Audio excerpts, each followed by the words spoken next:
He woke up as a dying old man with literally minutes left to live. But then, he unlocked the ultimate cheat code. His system has a glitch. No matter who he fights, whether it's a demon king, a sect elder, or a true immortal, he instantly becomes exactly one level stronger than them. Now, he's slapping grandmasters, forcing an ancient demon lord to wash his feet, and terrifying the entire cultivation world, all while sipping his milk tea. This is the story of the most broken, overpowered grandpa in history. You don't want to miss this. A boy named Junlin woke up and was amazed to discover that he had transformed into a frail old man. The animals in the eastern region were quite surprised to see a human in such a place. When Junlin saw his reflection in the lake, he was shocked and wondered how this could have happened, considering he had just been dozing off in math class a moment earlier. He complained that he was supposed to be a tall, 185-centimeter guy who hadn't even found a girlfriend yet and was just starting to enjoy his student life. But suddenly, he had turned into an old man. He decided he wouldn't accept this reality. He figured that since he had traveled to another world, this old body must belong to some kind of hidden master. Deciding to search the body's memories, he learned that this world was called Kunlun and was ruled by cultivators. The original owner, Ye Junlin, had been incredibly talented, reaching the golden core stage in his youth. Because of this talent, he had been appointed as the leader of a peak within the Xuantian sect, one of the 6 great sects in the region. However, during a conflict with rival cultivators, he was caught off guard. His energy center was destroyed, and he lost all his strength, becoming an ordinary person. He spent the next few decades in complete apathy, isolating himself on the mountain and ignoring the outside world. It had been 10 years since that day. Junlin realized he was now just a mortal, and judging by his age, it looked like he could pass away at any moment.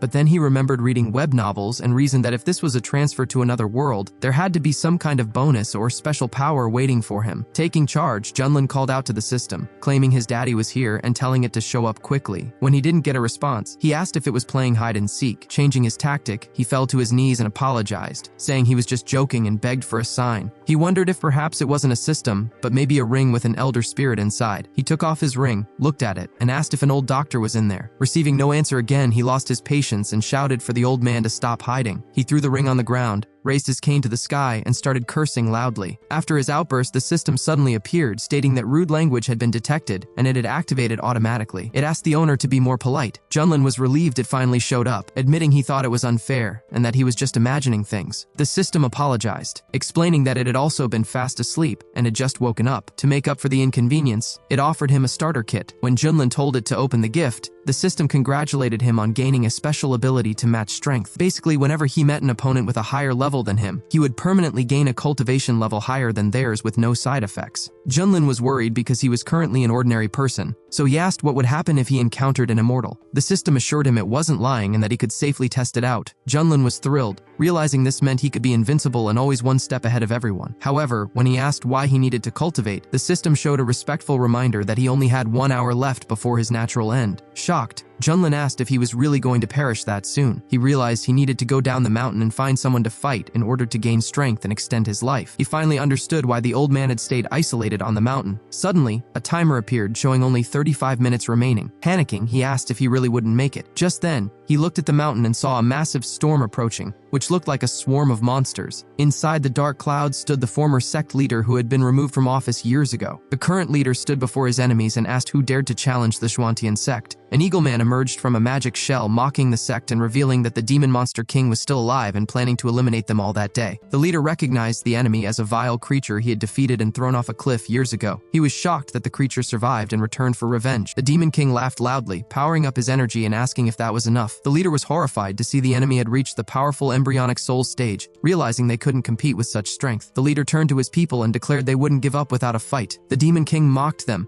threatening to finish off all the Taoists. A chaotic battle then broke out between the sect members and the invaders. The monsters were overpowering the warriors. Watching from the ground, Junlin wished someone would just hit him. The system appeared and warned him that only 30 minutes remained. He started worrying because time was running out, and the battle was too far away for anyone to hear him. He tried to climb the stairs, but his old back was failing him. He knew he wouldn't make it down in time. Meanwhile, the demon king shouted that the humans were weaklings and their lives would end today. Releasing his full energy, the king knocked down all the warriors with a single blow. The sect leader realized the gap between the golden core stage and the embryonic soul stage was too massive. The demon king laughed and asked if anyone else dared to resist. Suddenly, Junlin climbed up the mountain and shouted for the demon king to look at him. The king flew over to the old man, asking if he was tired of living. Junlin taunted the bird to attack him, mentioning that he was waiting. He was glad he arrived in time, having used a crystal-powered loudspeaker from the old man's memories to get their attention. The demon king remarked that he had never seen such a bold old man. The sect leader and his disciples looked up, wondering if that was their legendary elder Yi from the peak. They noted he hadn't interfered for decades and had lost his powers. The demon king asked if Junlin was just looking for a quick end. Junlin called the bird his grandson and threatened to eat him like a quail. The system warned there were only 10 seconds left. Junlin worried that the bird was too talkative and slow, fearing he might pass away without a fight. As the system counted down the final seconds, the demon king finally attacked, promising to crush the old man to dust. Junlin was actually happy because his wish was being fulfilled. Suddenly, his eyes lit up as the system processed the incoming attack. The system detected an attack at the initial embryonic soul stage. It immediately triggered the special ability, boosting the old man's power to the middle level of the same stage. Junlin evolved instantly. Using a fire technique, he neutralized the bird's attack effortlessly. The onlookers were stunned by the terrifying aura, and Junlin transformed from an old man back into a young warrior. Junlin declared that this was the true power of the embryonic soul. The demon king was shocked to see Junlin was even stronger than him. The sect members couldn't believe it, realizing that Junlin must have been pretending to be weak all those years while quietly advancing his cultivation to the highest level. It turned out their junior brother was actually the most powerful one among them. The warrior noted that masters at the embryonic soul stage were extremely rare in the wild region, and now one was standing right there. Realizing this, the demon monster king immediately changed his tune, treating Junlin with respect. He claimed the whole situation was just a big misunderstanding and suggested they settle their differences later, even offering to pay a friendly visit to the sect. Junlin wasn't buying it. He pointed out that the king had destroyed his sect's foundation and eliminated many disciples, so calling it a misunderstanding was ridiculous. Just then, the system congratulated Junlin on his first victory and rewarded him with a divine technique called the Great Void Finger that binds the heavens. Junlin wondered if this was a legendary technique. He asked the bird if he would believe it was just a misunderstanding if someone wiped out his entire clan. The demon king retorted that while Junlin was slightly stronger, the gap wasn't massive, implying he wasn't afraid to fight to the finish. Junlin clarified his stance. He didn't bother anyone unless they bothered him first, but since the king had offended him and harmed his people, Junlin intended to defeat him to secure his position. He called the king a monster who couldn't be forgiven. The king argued that humans had forced his hand and declared that he was willing to sacrifice his own spiritual core to ensure he took Junlin down with him. Deciding not to wait, Junlin unleashed his power to finish the battle. He told the bird he had no idea what his limits were and used the Great Void Finger technique. Seeing the massive energy cage forming around him, the king was shocked and realized instantly that he had lost. Desperate to survive, the king started bargaining, offering up anything, even his own tribe, just to live, pleading that he had only recently reached his high cultivation stage. Junlin ignored the pleas and completed the attack. Seeing their leader defeated, the other monsters panicked and tried to flee. However, Junlin wasn't about to let them escape. He released a wave of energy that eliminated the remaining threats, declaring that these birds wouldn't bother the Shuantian sect anymore. The sect leader looked at Junlin, referring to him as junior brother Ye, and admitted they were in his debt. He apologized, confessing he thought Junlin's abilities were gone forever and never expected him to break through to the ancestral soul stage. A female disciple chimed in, saying Junlin didn't look like someone who had given up. Another peak leader agreed, theorizing that Junlin must have been keeping a low profile to protect the sect from the shadows. Junlin thought to himself that they had very active imaginations, but he decided to let them believe that narrative so he wouldn't have to explain the system. Suddenly, warriors rushed in with urgent news. The Fanglei sect had seized their spiritual minds and veins, and many guarding disciples had been injured or defeated. The leader was shocked,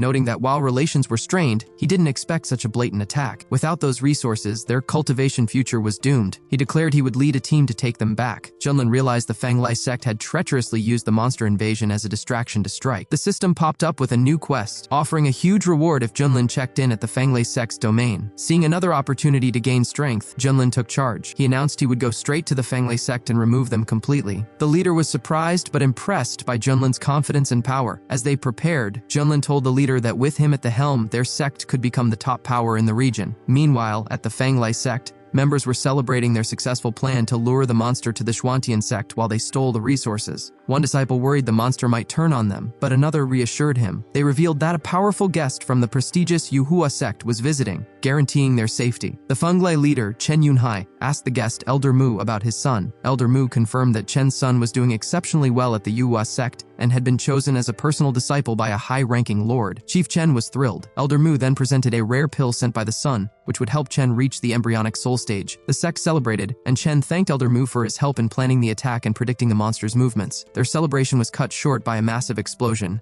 as the defensive formations were shattered. Junlin emerged from the smoke asking if this was the Fanglei sect. Chief Chen demanded to know who dared to intrude. Junlin calmly introduced himself. The warriors were terrified by his overwhelming aura. At that moment, the system confirmed Junlin had reached the check-in spot and rewarded him with the seal of the human ruler and the Great Void technique. Junlin was happy to get another familiar ability. Chief Chen was confused, recognizing Junlin's name as the crippled leader from the rival sect but sensing the power of an embryonic soul. Junlin asked if they were pretending to be clueless about their collusion with the Monster King. He announced that as punishment, the Fanglei sect would end today. Chen realized that if Junlin was here, the Demon King must have been defeated. Panic set in. Chen turned to Elder Mu for help, feeling confident because Mu was at the even higher spirit transformation stage. Elder Mu looked at Junlin with contempt, calling him a puppy and ordering him to kneel and break his own arms if he wanted to keep his life. Junlin refused to back down, asking who the old man thought he was. Elder Mu released his pressure, revealing his spirit transformation power, which terrified the onlookers. Chief Chen laughed, telling Junlin he was out of luck this time. He mocked him, saying that without support, he would be easily crushed, and suggested he beg Elder Mu for mercy. Instead of begging, Junlin decided to show them his true capability. The system detected the higher-level threat and triggered the evolution. Meanwhile, back at the mines, the Xuantian leader defeated the remaining enemies. A captured Fanglei elder laughed, revealing that the Yuhua sect was backing them because of their connection to the sect's heir. The Xuantian leader realized Junlin was walking into a trap against a spirit transformation master. He told his team they had to rush to the Fanglei sect immediately to save Junlin, willing to risk his own life to protect their sect's only hope. Back in the main hall of the Fanglei sect, Junlin started laughing. Chief Chen was confused, thinking the boy should be paralyzed with fear knowing that Elder Mu was at the powerful spirit transformation stage, yet he seemed amused. Elder Mu looked down on him, sneering that Junlin wasn't even worth his time. He compared the Xuantian sect to an anthill and claimed that to the massive Yuhua sect, Junlin was just a speck of dust. He added that since he was already annoyed,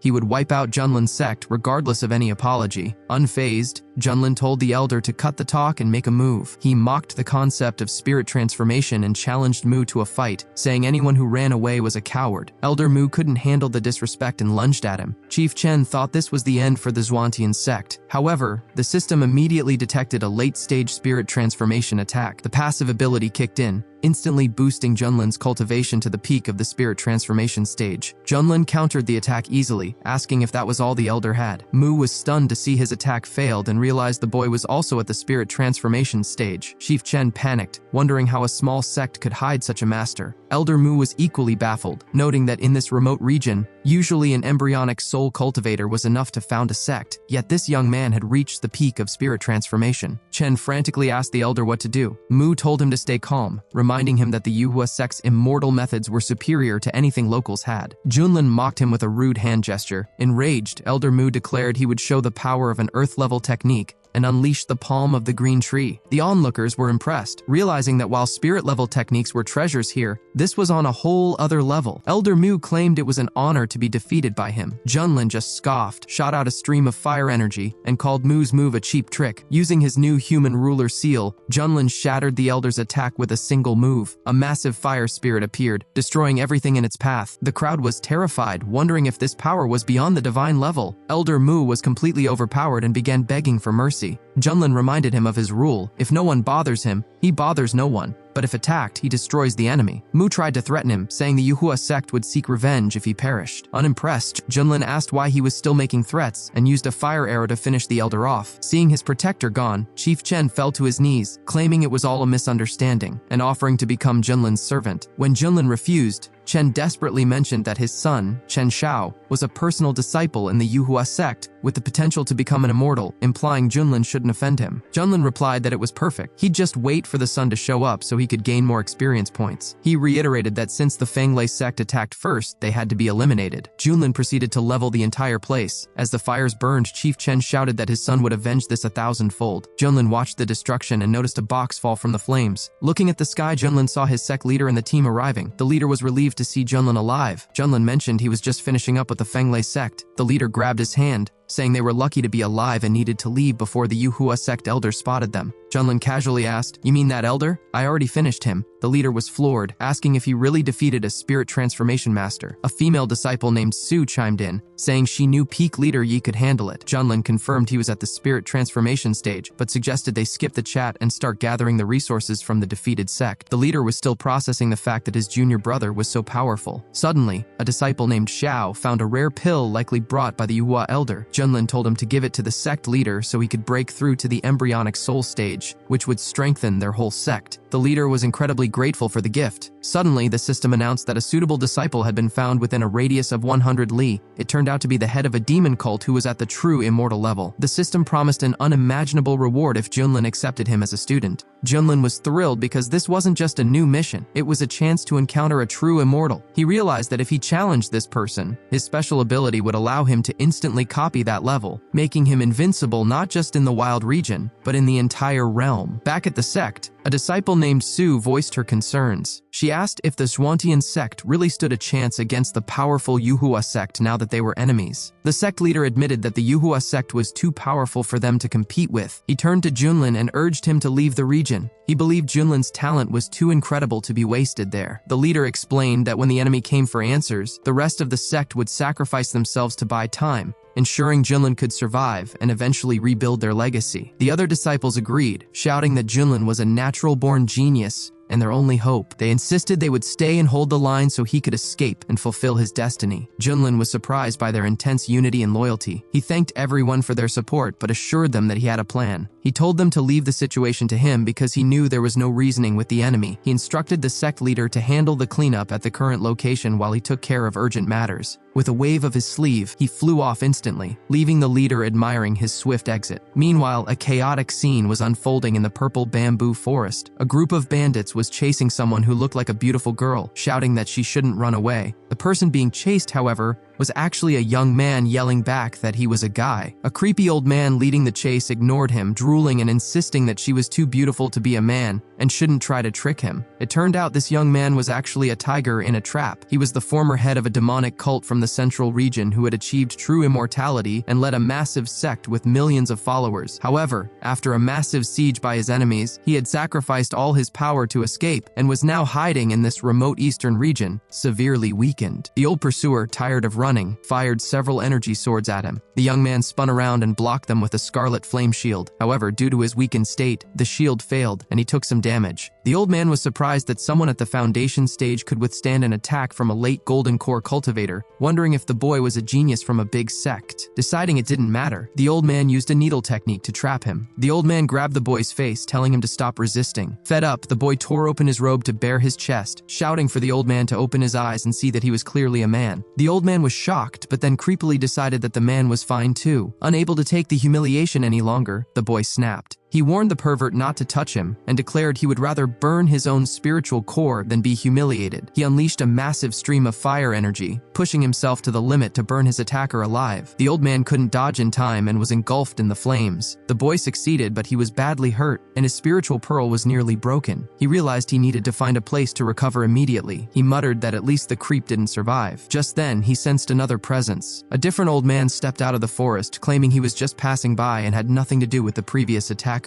The boy politely said he hoped they would meet again and tried to leave. However, this new old man was also up to no good. He rushed forward, admitting he was interested in the boy's secrets and how he possessed such power. He tried to grab the boy to search his memories. The boy cursed him, realizing he was too weak to fight back and that this might be the end. Just as the boy fell to the ground in despair, a figure far more powerful than anyone present flew directly over them. The attacking old man immediately looked up, terrified, as he sensed a master at the spirit transformation stage arriving. Junlin stopped to observe the situation. The creepy old man immediately panicked, begging for mercy and offering to give the girl to Junlin if he would just let him go. Junlin didn't bother with the conversation. He simply unleashed a beam of energy, declaring that such worthless people didn't deserve to exist. The old man didn't even have time to react before the beam pierced his heart, ending him instantly. Hong was stunned. First, he had been trapped by a golden core master, and now a spirit transformation expert had appeared. He wondered if his luck had truly run out, and if he was destined to perish there. Junlin mentally asked the system if it was serious about this person being the head of a demon cult and a true immortal. The system confirmed it wasn't joking. It explained that this was indeed Hong Kan, though his power had weakened significantly to the foundation establishment stage. The system activated its Eye of Insight, revealing that Hong possessed the Divine Fire King talent. Junlin looked him over. With his snow-white skin, refined features, and long hair, it was easy to see why anyone would mistake his gender. Hong grew wary of Junlin's intense stare, fearing that this newcomer might have the same creepy intentions as the old man. However, Junlin was just calculating. He knew that with Hong's experience and talent, regaining his former power would be easy. Recruiting him as a disciple was a guaranteed win. Junlin told the boy that he had exceptional bone structure and true talent. He announced that from that day on,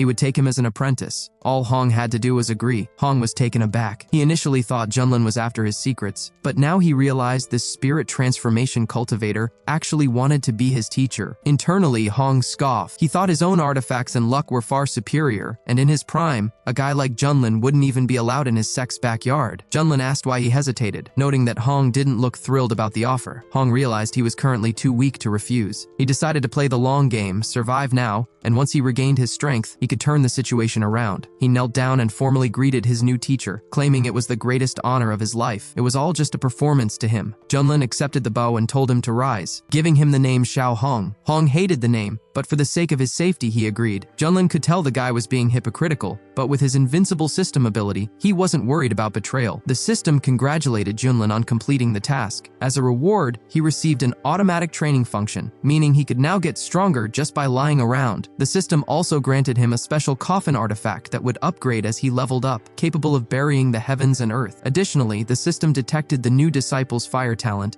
and offered a free upgrade package, the 3000 fiery flames technique and a fire source pill to restore his foundation. Junlin realized these rewards were game-breaking, designed to challenge the laws of the universe. Hong noticed Junlin smiling and assumed his teacher was just feeling smug about acquiring a talented student. He waited for what he assumed would be a disappointing lesson. Junlin told him that he wouldn't expect him to accept his authority without a gift, so he handed over a technique manual. Hong thanked him, but internally he expected some trashy provincial technique. However, when he read the title 3000 Fiery Flames and looked inside, he was floored. He realized that the technique he had used to achieve immortality in the past was garbage compared to this. This manual completely revolutionized fire magic. It was definitely an immortal, perhaps even saint-level technique. Hong realized that with this book, his strength would grow to incredible heights. Simply returning to his old level of power no longer seemed like enough. Junlin noted that Hong looked pleased. Hong turned around and genuinely thanked him, wondering how a cultivator in this remote region stumbled upon such a treasure. Junlin didn't stop there. He tossed a pill to Hong, saying it would help him master the technique. Hong caught it and was shocked again. It was a fire source pill, a divine item that fire cultivators, even immortals, would fight wars over. He couldn't believe a spirit transformation master had one to give away. Junlin asked if he doubted the gift. Hong quickly replied that he didn't doubt him at all and that being his disciple was a huge honor. Privately, Hong decided that Junlin must not understand the true value of these items and likely found them in some ancient ruin. He knew he had to keep his composure. Junlin found the former demon leader's shifting expressions amusing. He told Hong to take the pill immediately and that he would stand guard. Hong agreed, thanked his mentor, and swallowed the pill. His power levels began to rise instantly. Junlin monitored the progress: initial foundation stage, middle, late, peak, and then breaking right through the golden core. He knew the standard progression, but this guy was a true immortal recovering his power. In just half an hour, he had already reached the embryonic soul stage. It was an incredibly strong start. Hong himself couldn't believe how fast he had broken through, vowing that once he returned to the central region, he would wash away his past shame. When Hong finished, he politely apologized for disturbing his teacher. Junlin brushed it off, saying it was time to return to the sect so he could introduce Hong to the elders. By that evening, the main hall of the Xuantian sect was buzzing with rumors. Everyone was saying the peak leader was unbelievably strong, having destroyed an embryonic soul master with a single finger and saving their land twice. Many disciples regretted not recognizing his power earlier. Now that he had a disciple, they assumed his standards must be sky high. When Junlin arrived, the crowd cheered. However, when they saw the person with him, confusion spread. They mistook Hong for a stunningly beautiful girl, whispering among themselves about where such a beauty came from and why she was so close to the peak leader. Hong looked around with disdain, thinking this clan was far too weak. They wouldn't even qualify as servants in his old sect. The sect leader greeted Junlin and asked who was with him. Junlin introduced Hong as his new disciple and told him to greet the sect leader. The leader was shocked to hear this girl was a disciple. Sue, a female disciple, looked annoyed, clearly jealous that the peak leader had picked such a pretty girl. Unable to take the insults any longer, Hong stepped forward and snapped at her, declaring loudly that he was a man. Junlin didn't appreciate the outburst. He slapped the back of Hong's head, telling him to control himself, noting that Sue was his senior sister and he should apologize immediately. Hong grit his teeth, apologized, and admitted it was his mistake. Internally, however, he told himself to endure it for now. Once he reached the spirit transformation stage,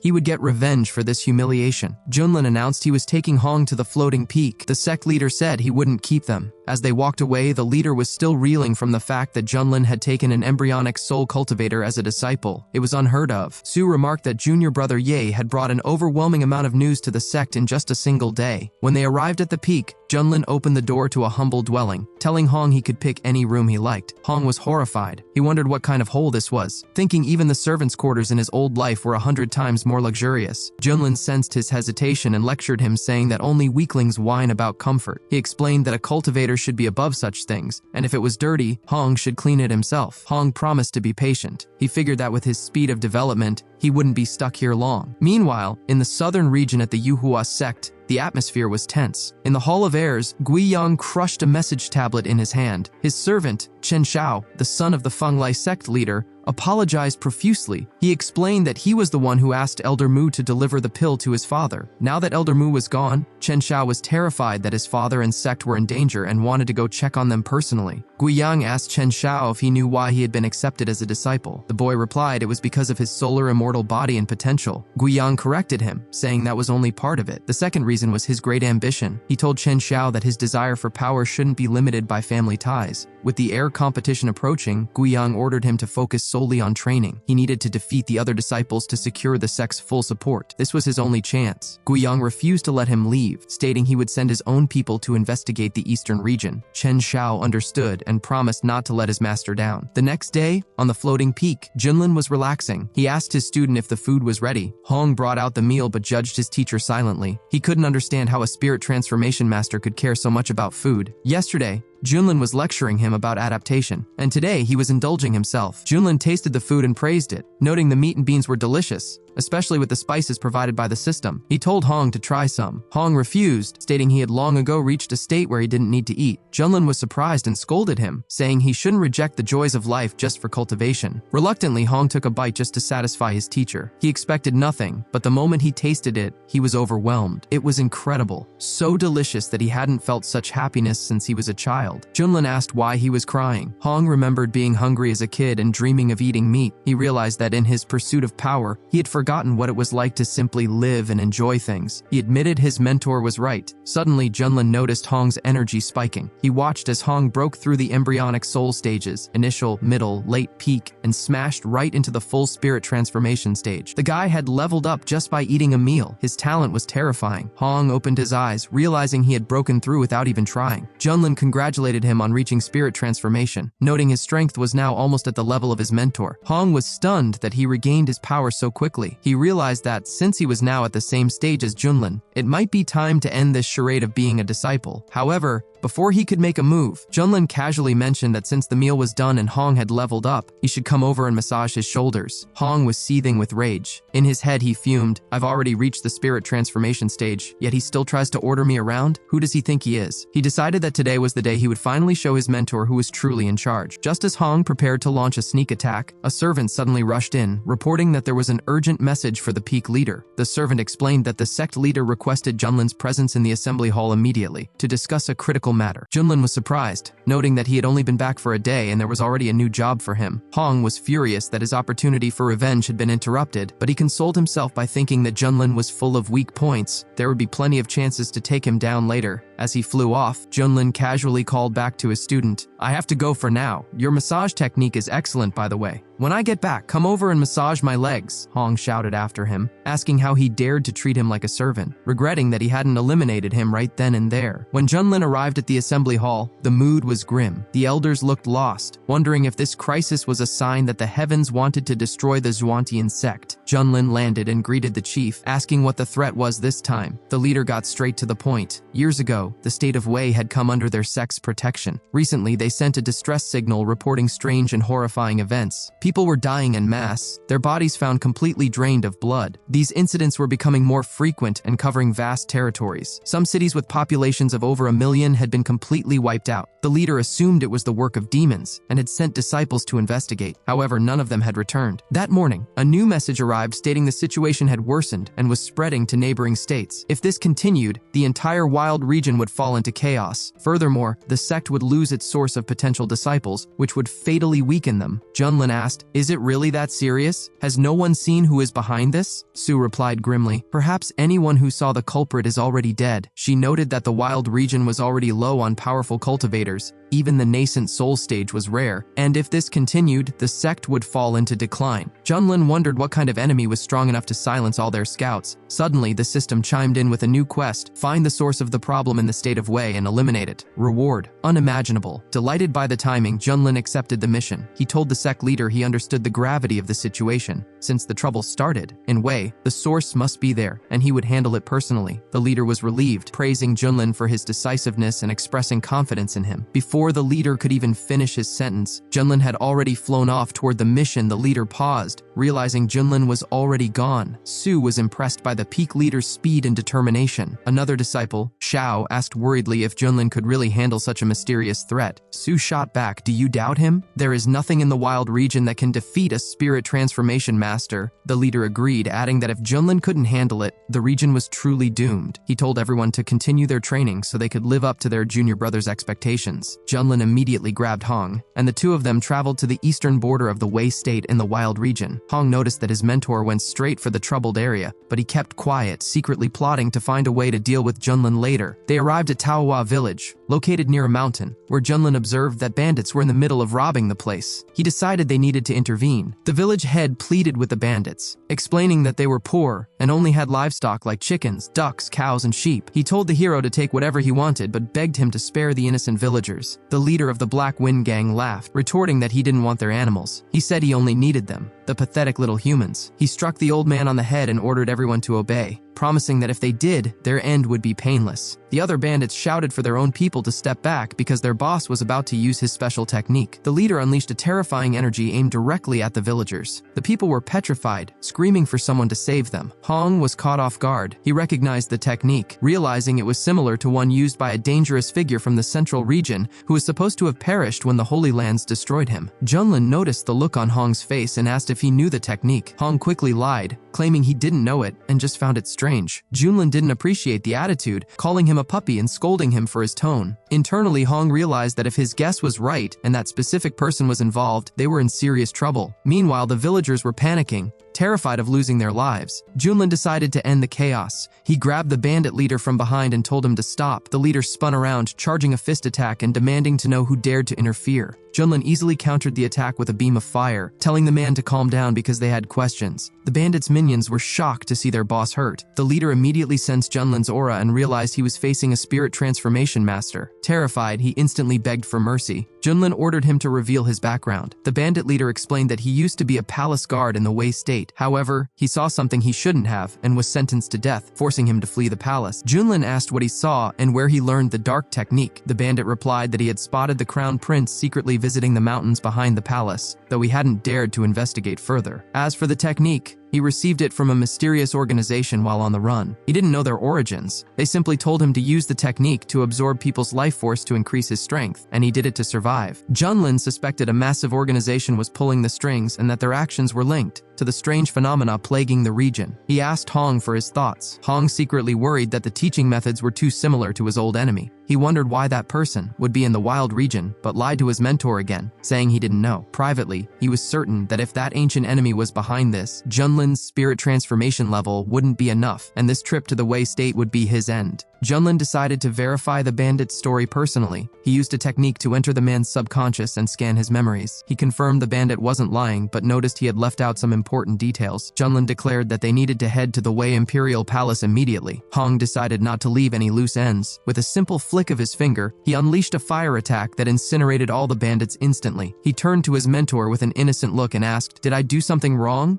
Didn't those villains deserve it?" In reality, Hong had been holding back his anger for so long that he just needed to vent it on someone. Junlin replied that he hadn't done anything wrong. He was actually a good man for protecting the innocent. The villagers cheered, shouting that the two immortals who drove out the villains and carried out the will of heaven would be remembered forever. Meanwhile, at the capital, Emperor Wei was in despair. He lamented that in recent years the population had dropped by a third. If the darkness continued, his entire country would be destroyed. He worried whether the masters from the Xuantian sect could actually help them. Suddenly, the princess princess rushed in, announcing that she saw two immortals flying toward the palace. The emperor, realizing help had arrived, gathered his ministers to meet them. Hovering above the city, Junlin asked his student how he liked their dramatic entrance. Hong replied that his teacher was wise and the entrance was impressive. Internally, however, he wished for his mentor's downfall, hoping the dark forces in the region would crush him so he wouldn't have to pretend anymore. The emperor greeted them warmly. Junlin introduced himself as the peak leader from the Swantian sect, assuring them he was there to eliminate the threat. The emperor expressed his deep gratitude and offered to fulfill any wish they might have. Junlin simply asked for a place where he and his student could rest. The emperor immediately led them to their quarters. Unbeknownst to them, a scout was watching from the shadows. The spy scoffed, believing Junlin was just pretending to be powerful. He thought Junlin would make a perfect sacrifice to help his own master finally reach the peak of the spirit transformation stage. Once they were in their room, Hong was annoyed. His mentor had looked so dignified in front of the crowd, but the moment they were alone, he became lazy and careless. Hong wondered how someone with such an attitude ever reached the spirit transformation stage. He figured that at this rate, he would soon surpass Junlin and could easily get rid of him. Junlin, however, was well aware that his student was plotting something. He knew Hong's arrogance would eventually backfire. Deciding to tease him, Junlin told Hong that if he wanted to learn his special training methods, he should bring a basin of water and wash his feet. If the massage was good, he might teach him a thing or two. Hong was furious. He couldn't believe this backwater master was trying to lecture him on cultivation and treat him like a servant. In his past life, even immortals begged to learn from him.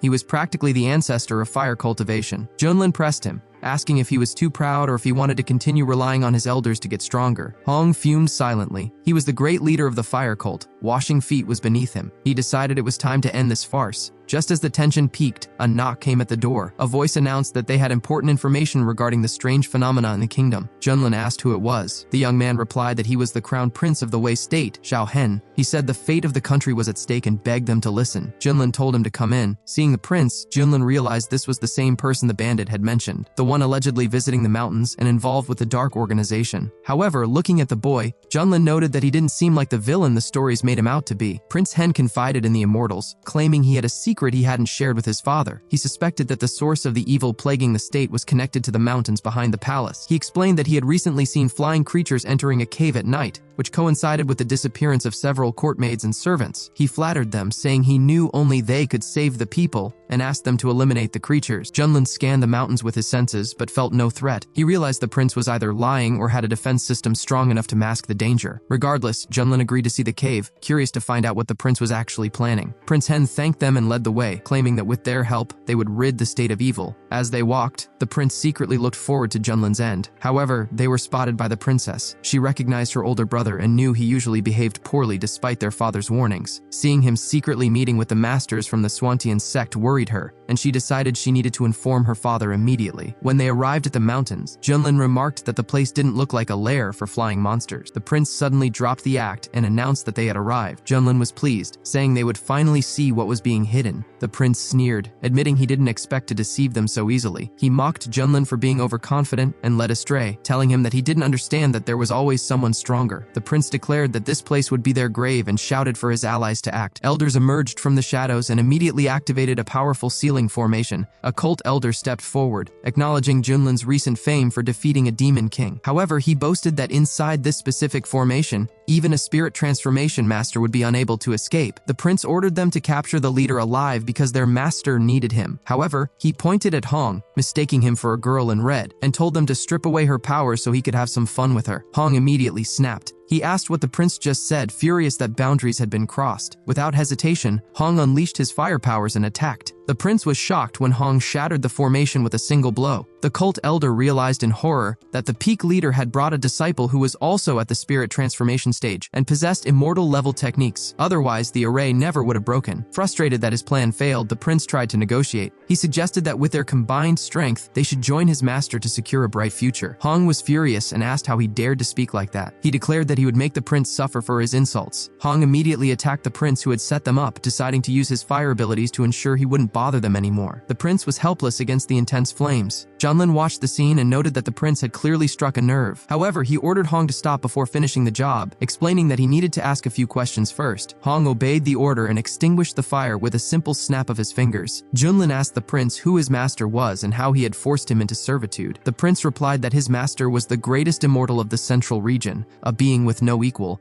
and insisted that they submit immediately. He warned that once his master appeared, they wouldn't even have time to beg for mercy. Junlin laughed at the idea of submitting. He challenged the hidden master to show himself, warning that he would start taking out the prince's men one by one until he appeared. Using an energy beam, Junlin instantly defeated one of the henchmen. The cult elder was shocked, realizing that this man was also at the spirit transformation stage. He couldn't believe a sect from the wild region possessed two such powerful masters. Junlin then targeted a second man and took him down just as easily. Having dealt with the guards, Junlin noted that only the prince remained. Terrified, the prince begged the immortal to wait. Just then, a massive explosion erupted in the forest, visible from miles away. Back at the capital, the princess asked her father about the terrible crimson light lighting up the sky. The emperor told her to hurry toward it, hoping the masters were safe. Meanwhile, Hong sensed a familiar aura and realized exactly who it was. Although he knew he could handle Junlin, meeting this specific person was very unpleasant for him. The prince was delighted, declaring that his master had finally arrived and their time was up. From the red darkness emerged the leader of the blood cult from the central region, known as the Stone Absolute. Junlin addressed him immediately, asking if he was the one pulling the strings behind all the atrocities, mocking him for hiding in a hole. The Stone Absolute acknowledged the cultivators from the wild region, admitting that Junlin had some ability but claiming he wasn't worthy of a fight yet. However, he was very interested in the old acquaintance standing next to Junlin. Hong addressed the villain as a blood demon, expressing surprise that he was still alive. Junlin wondered what kind of history Hong had with this guy. The Stone Absolute stepped forward, surprised to hear that nickname. He noted he hadn't been called a blood demon since he was surrounded by the holy lands of the central region 200 years ago. He was impressed, Hong remembered. Hong replied that those who survived the Great War wouldn't forget. He explained that this man was once the most powerful of the true immortals. He increased his power by absorbing the life force of others and teaching dark techniques to spread chaos. Worse, he would eventually consume the energy of his own followers to boost his power. His methods were so vile and his growth so rapid that the greatest powers had to unite to destroy him. Even Hong, representing the demonic path, had been forced to join the war against him. The prince suddenly shouted that if news of this reached the central region, it would cause a massive uproar, adding that his master had finally arrived to save him. He started complaining like a child, pointing at Hong and whining that this woman tried to finish him off and demanding revenge. The Stone Absolute had no patience for the prince's complaints. Without a word, he unleashed a laser beam from his eyes, permanently silencing the prince. Hong watched the scene and remarked that the villain really hadn't changed. He was still the same ruthless monster who showed zero mercy, even to his own disciples. The Stone Absolute replied coldly that the disciple was nothing and could be replaced at any time. He warned Hong that if he tried to fight, he wouldn't survive, asking if he still didn't understand how things worked. Watching the drama, Junlin commented that the plot had taken quite a dramatic turn. Hong was confused and asked how this was possible. He had seen with his own eyes how the Stone Absolute's immortal body was destroyed by 4 divine artifacts in the past, draining his life force to the last drop. The villain explained that he wasn't a fool. He had separated a drop of his life essence beforehand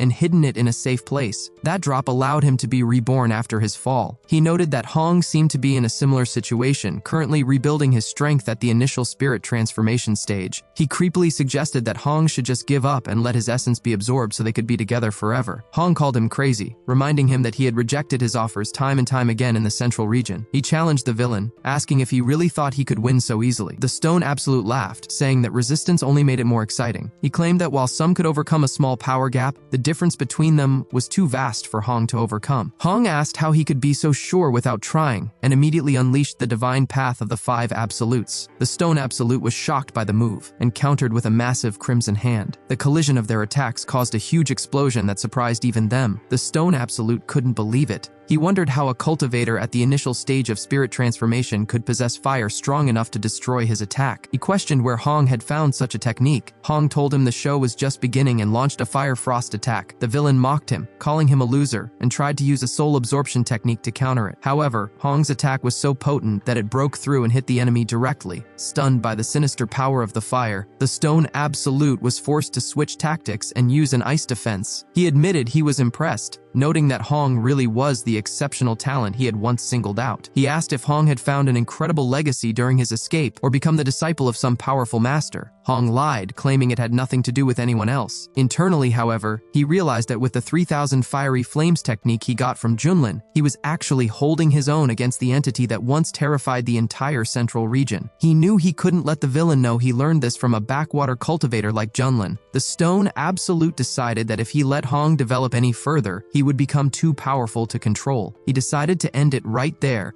and unleash the true power of his immortal body. Meanwhile, back in the city, the citizens suddenly began screaming in pain, their energy likely being drained to fuel the villain's ultimate attack. At that moment, the Stone Absolute began draining the energy from the citizens below. He reveled in the surge of power, declaring that the people of Wei had been his food source for a long time. He bragged that he could devour them instantly to boost his strength whenever he pleased. Junlin told Hong to stop stalling and finish the enemy off quickly. Hong snapped back, telling his teacher not to order him around. Internally, however, Hong was panicking. He had originally hoped that the blood demon would be too much for Junlin, allowing Hong to step in and save the day with honor. But now, he realized the situation was so dire that he might not even escape the fight alive. The villain revealed he was utilizing fusion energy. He recalled how in the past he had fought powerful cultivators from both the righteous and demonic paths without losing ground. He boasted that even elders from the Holy Lands wielding immortal artifacts hadn't been able to completely destroy his immortal body. He announced that his body was already restored to 70% capacity. Once he absorbed every living creature in the wild region, he would reach full strength, and not even the central city would be able to stop him. He told Hong that since he refused to join him, his demise was entirely his own fault. Hong realized the enemy had reached the fusion stage, which was a disaster. He immediately unleashed the violet flame that burns the sky.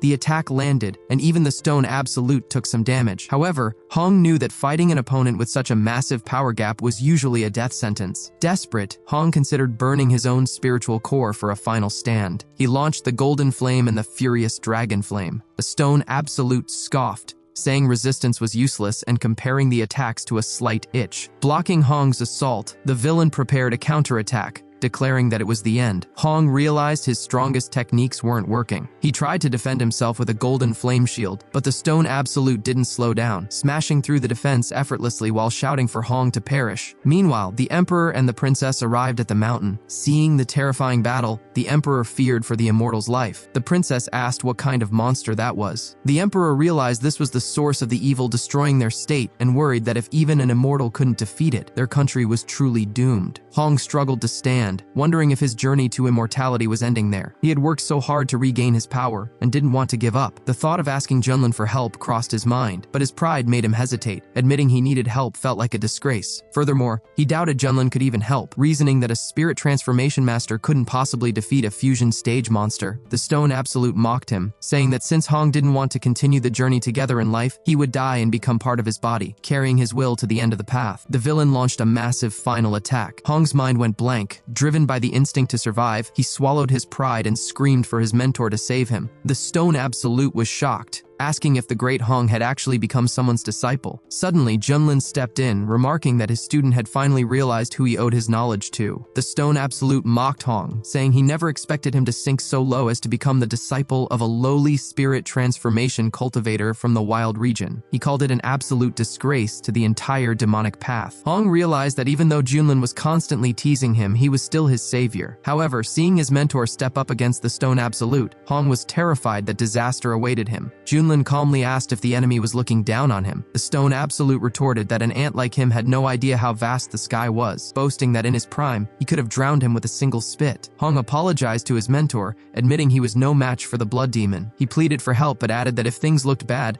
Junlin should just run away. Junlin scoffed at the idea of running, saying it was out of the question. He told Hong to watch closely as he defeated this enemy for the sake of his student. The Stone Absolute laughed, asking who exactly the immortal planned to defeat. He doubted Junlin could withstand even a single blow. Calling him an ignorant upstart, the villain launched a massive attack. Hong screamed for his mentor to forget about him and flee, convinced it was all over. Suddenly, the system announced that it had detected an enemy at the initial fusion stage. The passive effect of meeting the strong immediately activated, boosting Junlin's power to the middle fusion stage. Without wasting any words, Junlin used his newfound strength to easily shatter the villain's attack. The Stone Absolute was stunned, unable to understand how a spirit transformation cultivator could pull that off. Then realization hit him. He exclaimed that the immortal wasn't at the spirit transformation stage at all, he had also reached the fusion stage. Hong was equally shocked. He couldn't believe Junlin had hidden his true level so deeply, pretending to be weaker while actually being a powerful fusion master. It made sense now why Junlin was always so confident and provocative. Hong was incredibly relieved he hadn't tried to fight Junlin earlier, or he would have been crushed. Watching from a distance, the princess screamed in admiration admiration, saying the immortal looked so impressive that she wanted to be like him. The emperor remained cautious, noting that their opponent was a terrifying monster with an immortal body, so the battle would still be incredibly difficult. Junlin felt the surge of fusion stage power, feeling as if he could destroy heaven and earth with a single wave of his hand. The Stone Absolute regained his composure, arguing that even if they were both at the fusion stage, the difference in their techniques was massive. He declared he would show Junlin what true power looked like and unleashed his full energy. Junlin retorted that the villain had no idea what true power was. He countered by using the seal of the Human King. The Stone Absolute tried to deflect the attack with a finger, but it exploded violently on contact. Confused, the villain asked what happened. Junlin explained that thanks to the system, his Human King seal had reached the master stage, making it far stronger than before. The Stone Absolute sneered, pointing out that Junlin still couldn't destroy him because of his immortal body. He claimed he would eventually win a battle of attrition. Junlin decided it was the perfect time to try out a new move. Asking the villain how he liked this one, Junlin unleashed the Great Void Finger, which had now reached the stage of perfection. As he launched his attack, Junlin chanted the incantation, the first finger to bind the heavens and earth, the second to destroy mountains and rivers, the third to eliminate all living things, and the fourth to crush the heavens themselves. The Stone Absolute was baffled by the sheer scale of the technique. He took back his earlier insults, admitting that Junlin was truly worthy of fighting him. He suggested they stop holding back and settle everything with one final clash. Unleashing his Blood Absolute technique, he channeled energy from every limb to strike. However, Junlin was already prepared. With a single strike, he completely overpowered his opponent. The Stone Absolute was stunned, demanding to know who this person really was. He couldn't understand how such a monster existed in the small wild region, wondering if the talent in the outside world had grown this strong during his absence. Hong was equally shocked. He realized his mentor was terrifyingly strong. Compared to this new move, even the 3,000 Blazing Flames technique looked weak. He finally understood why Junlin had been so confident before. He simply hadn't considered Hong a worthy opponent. Junlin introduced himself as the peak leader from the Xuantian sect. The Stone Absolute refused to believe it. He had investigated the region upon arrival and knew that not even the sect leader had reached the spirit transformation stage, let alone the fusion stage. Realizing he couldn't win, the villain vowed to remember Junlin's name and activated his Bloody Way technique to escape. Hong shouted a warning, realizing that if the monster escaped, the consequences would be catastrophic. The Stone Absolute promised he wouldn't be so careless next time as he turned into mist to vanish. Junlin decided there wouldn't be a next time. He reached out and grabbed the escaping entity. The Stone Absolute screamed in terror, begging for it to end. Junlin stated that consuming human life was a crime against nature, and that the villain had to be removed from the world. With a final burst of power, he completely destroyed the entity, ensuring he would never return. Hong watched in awe, realizing that the infamous blood demon,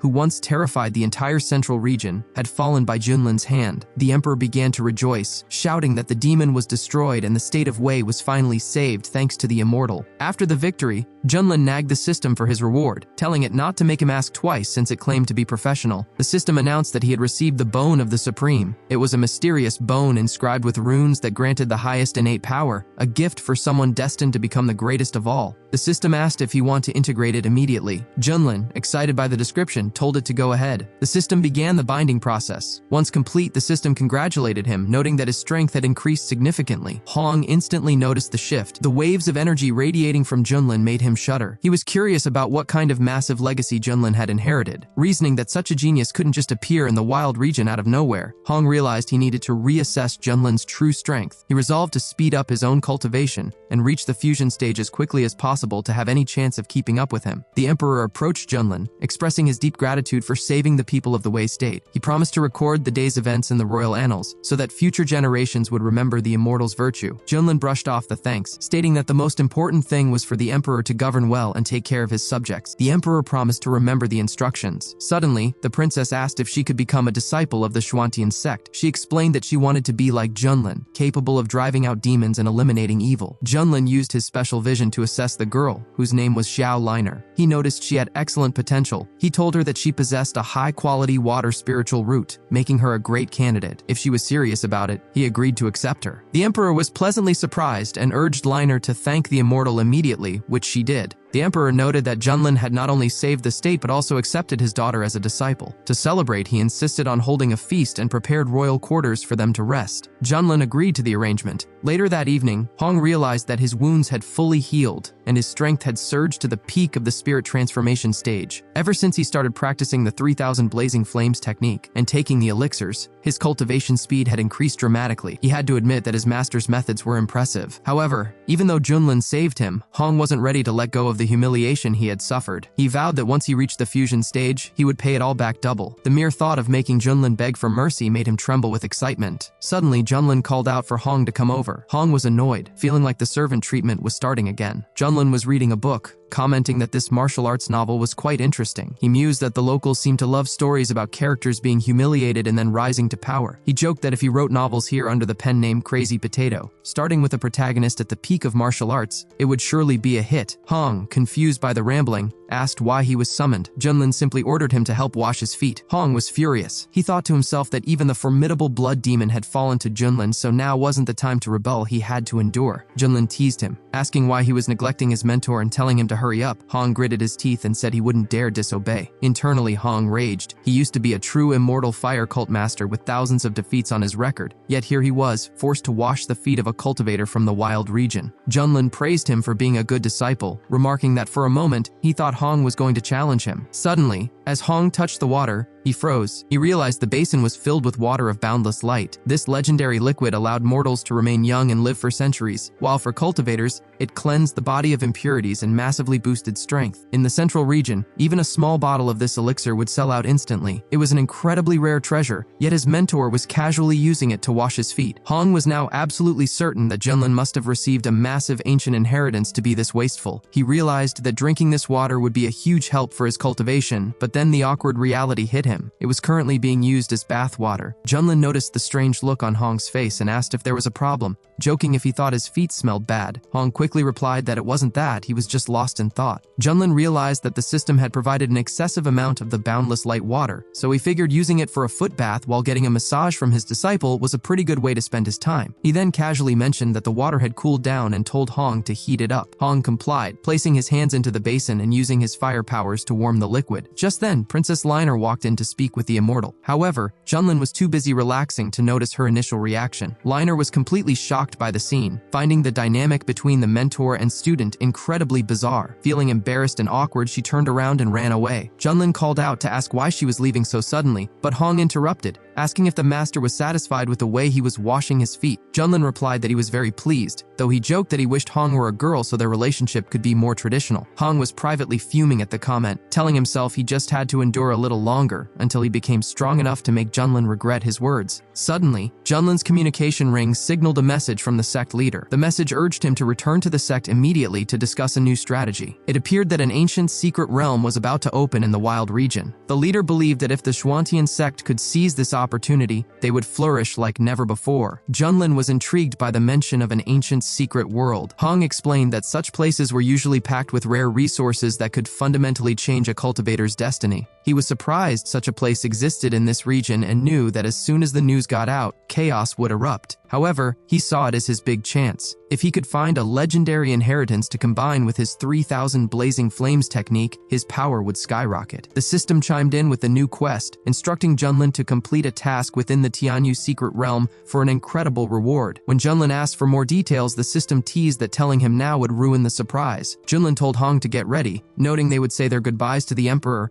and then head back to the sect. At the palace, Liner told her father she was hesitant to leave him and wondered if she should stay. The emperor reassured her, saying that being accepted into the Xuantian sect was a rare honor that most people only dreamed of. He encouraged her to cherish the opportunity. The emperor then promised Junlin that he would follow his instructions, care for his people, and be a good ruler. He also asked Junlin to look after his daughter. Junlin replied that while he would guide her, he wouldn't show favoritism, her progress would depend entirely on her own hard work. As they departed, the citizens gathered to shout their thanks and say goodbye to the immortal. Meanwhile, At the True Heritage Hall of the Heavenly Ascension sect, the headmaster noted the recent wave of major events in the Wild region. He mentioned the upcoming opening of the Secret World and the news that the Fanglai sect had been wiped out by a certain peak leader from the Xuantian sect. Zhao asked about the specific level of strength of the person in question. The leader explained that, according to the rumors, he was a recently ascended nascent soul stage cultivator. Zhao was surprised, noting that finishing off such cultivators would be as easy as slaughtering chickens for someone like him. He then asked his teacher about his father, Elder Mu, wanting to know who was responsible for his end. The leader replied that it wasn't entirely clear yet, but all evidence pointed toward the Xuantian sect. They questioned whether such an insignificant sect could have actually finished Elder Mu, especially since they seemed to rely entirely on the leader of Cloudy Distance Peak, who was only at the nascent soul stage. This led them to believe the true culprit might be someone else. Regardless, they decided that the Xuantian sect had to be destroyed, and the peak leader who allegedly harmed Xiao's father had to perish. The leader mentioned that an ancient secret dimension had appeared in the Wild region, and informed Xiao that the sect would be sending several elders along with him. He reminded Xiao that he represented the Heavenly Ascension sect and would be competing against other great powers. He urged Xiao to set his priorities correctly and save his revenge for later. Xiao confirmed he understood the instructions. The leader then revealed a plan while holding a green pill. He intended to continue demonstrating his strength, hoping that the resources won in the great sect competition would allow him to break through to the spirit transformation stage. This would elevate both of them to a new level. In this world, the hierarchy of power is clearly defined. Divine Lord, a cultivator at the spirit transformation stage. Heavenly Lord, a cultivator at the fusion stage. Venerable or Supreme, a cultivator at the great completion stage. Illusory Immortal, a cultivator at the transition stage. Touching even the edge of the immortal title allows a cultivator to dominate an entire region. The Wild region, usually considered the most remote and backwards part of the Eastern realm, suddenly became the center of attention because of this ancient secret world and the promise of immortality it held. A group of outsiders heading to the area remarked on their luck, noting that the local cultivators in the Wild region were extremely weak and would likely miss out on the opportunity. They mocked the region as a place for barbarians but urged each other to hurry, fearing that once the Heavenly Ascension sect arrived, there would be no spoils left for anyone else. A massive crowd gathered at the entrance of the ancient secret world. One of the elders noted that 4 of the 5 great sects had already arrived, with only the Xuantian sect missing. Some wondered if they had given up, but others disagreed, pointing out that Xuantian had recently absorbed the Fanglai sect and likely planned to become the top power in the region. Elder Feng of the Mountain Moving sect laughed at the idea of the Xuantian sect overshadowing them. He had been in seclusion for a long time and was surprised to hear that a spirit transformation master had appeared in the Wild region. He believed that even if Xuantian had 2 nascent soul cultivators, it wouldn't be enough to lead. The warriors lined up to greet Elder Feng as he stepped forward. He declared that coming out of seclusion just as the secret world appeared was a sign of fate. He claimed the secret world for the Mountain Moving sect and challenged anyone to object. The other elders realized that since Feng had reached the spirit transformation stage, he was now technically the strongest person in the Wild region. The servants all bowed, shouting that they would obey the command of the Divine Lord and wishing him a long life. The local warriors whispered among themselves, wondering who would dare to challenge a spirit transformation master now. However, the atmosphere shifted as the Battle Sky Temple arrived, their representatives crudely telling the barbarians of the Wild region to clear out. Following them was the southern border ruler from the Heavenly Ruler Empire, a master already at the late stage of spirit transformation.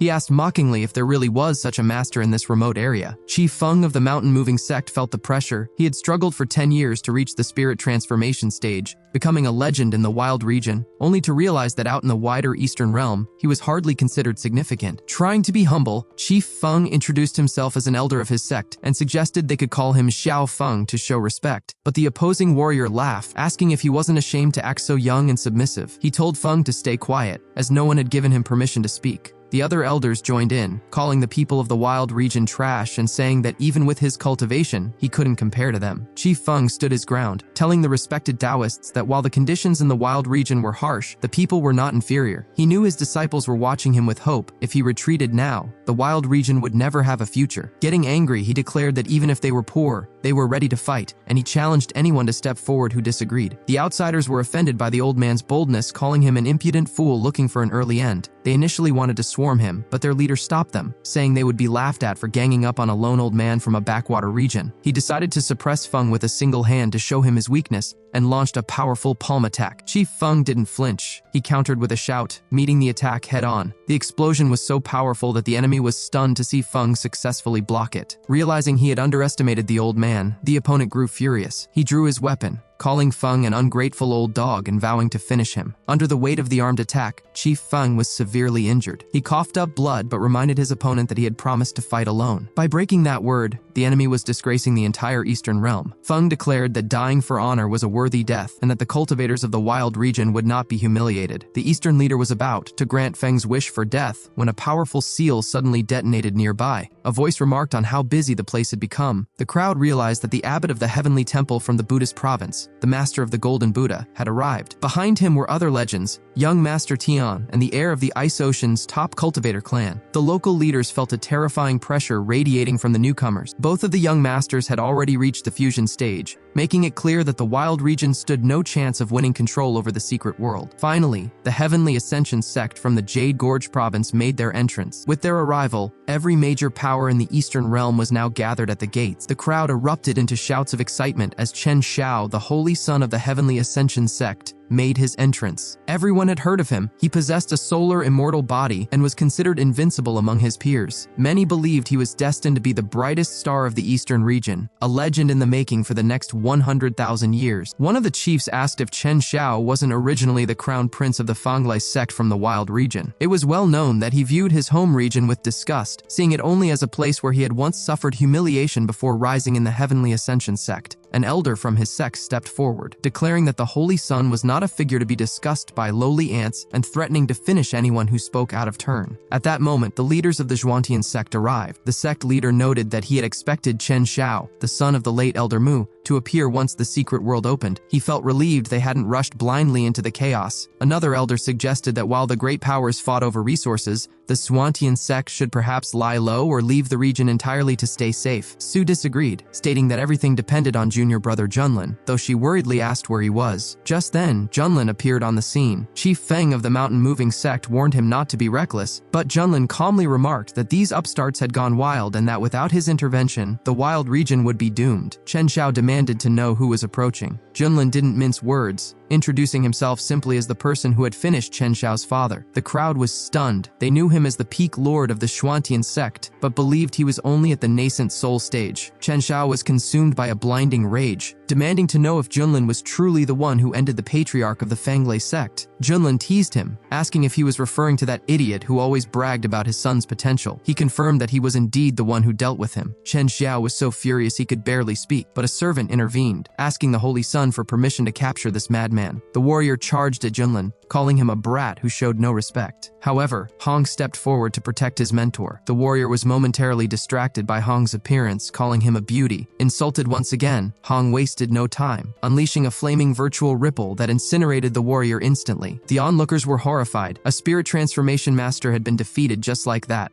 Chi Feng was shocked, wondering when such powerful cultivators had appeared in the wild region. He realized that new peaks were hidden behind the mountains, and his own knowledge was limited. He was even more confused. To learn that Hong was Junlin's disciple, he couldn't understand how a supposed nascent soul master could have a spirit transformation disciple. The Zhuantian sect leader rushed to Junlin, begging him to run while they distracted the Heavenly Ascension sect. He believed that as long as Junlin lived, the sect had a chance to be reborn. Junlin told him not to worry and introduced his newest disciple, Liner. He explained that she was the daughter of the Emperor of Wei and possessed a high-quality water spiritual root, making her a perfect fit for the peak of heavenly fragrances. Liner walked up to Su and formally greeted her. Su was immediately impressed, noting that the girl seemed like the true embodiment of spiritual potential. However, Chen Xiao wasn't finished. He shouted at Junlin, warning him not to look down on him or the Heavenly Ascension sect. He vowed that everyone from the Zhuantian sect would pay for his father's death with their lives, and that Junlin would be made to suffer. Junlin calmly asked if Chen Xiao actually thought he was worthy of a direct challenge. He then ordered Hong to step forward and teach the boy some humility, just as Junlin had taught him. Hong felt like a dog finally let off its chain. Although he didn't like being ordered around, he was more than happy to unleash his frustration on a new target. When Chen Xiao saw Hong stepping up, he called Junlin a coward for hiding behind his disciple, and claimed Junlin was afraid to face a real saint. Hong retorted that his mentor's intervention wasn't even needed to handle someone like him. Chen Xiao, struck by Hong's strength and appearance, asked why someone so talented would languish in a miserable sect. He offered Hong a place in the Heavenly Ascension sect, promising the highest favors. Hong flatly refused, stating he wasn't interested. Chen Xiao, continuing to mistake Hong for a girl, asked if he had even bothered to think it over. Hong replied that his mentor was right. Chen Xiao's father was an idiot, and Chen Xiao himself was a double idiot. Enraged by the insult, Chen Xiao decided to punish him and launched a swirling fire attack attack. Hong stayed calm and used his meteorite flame,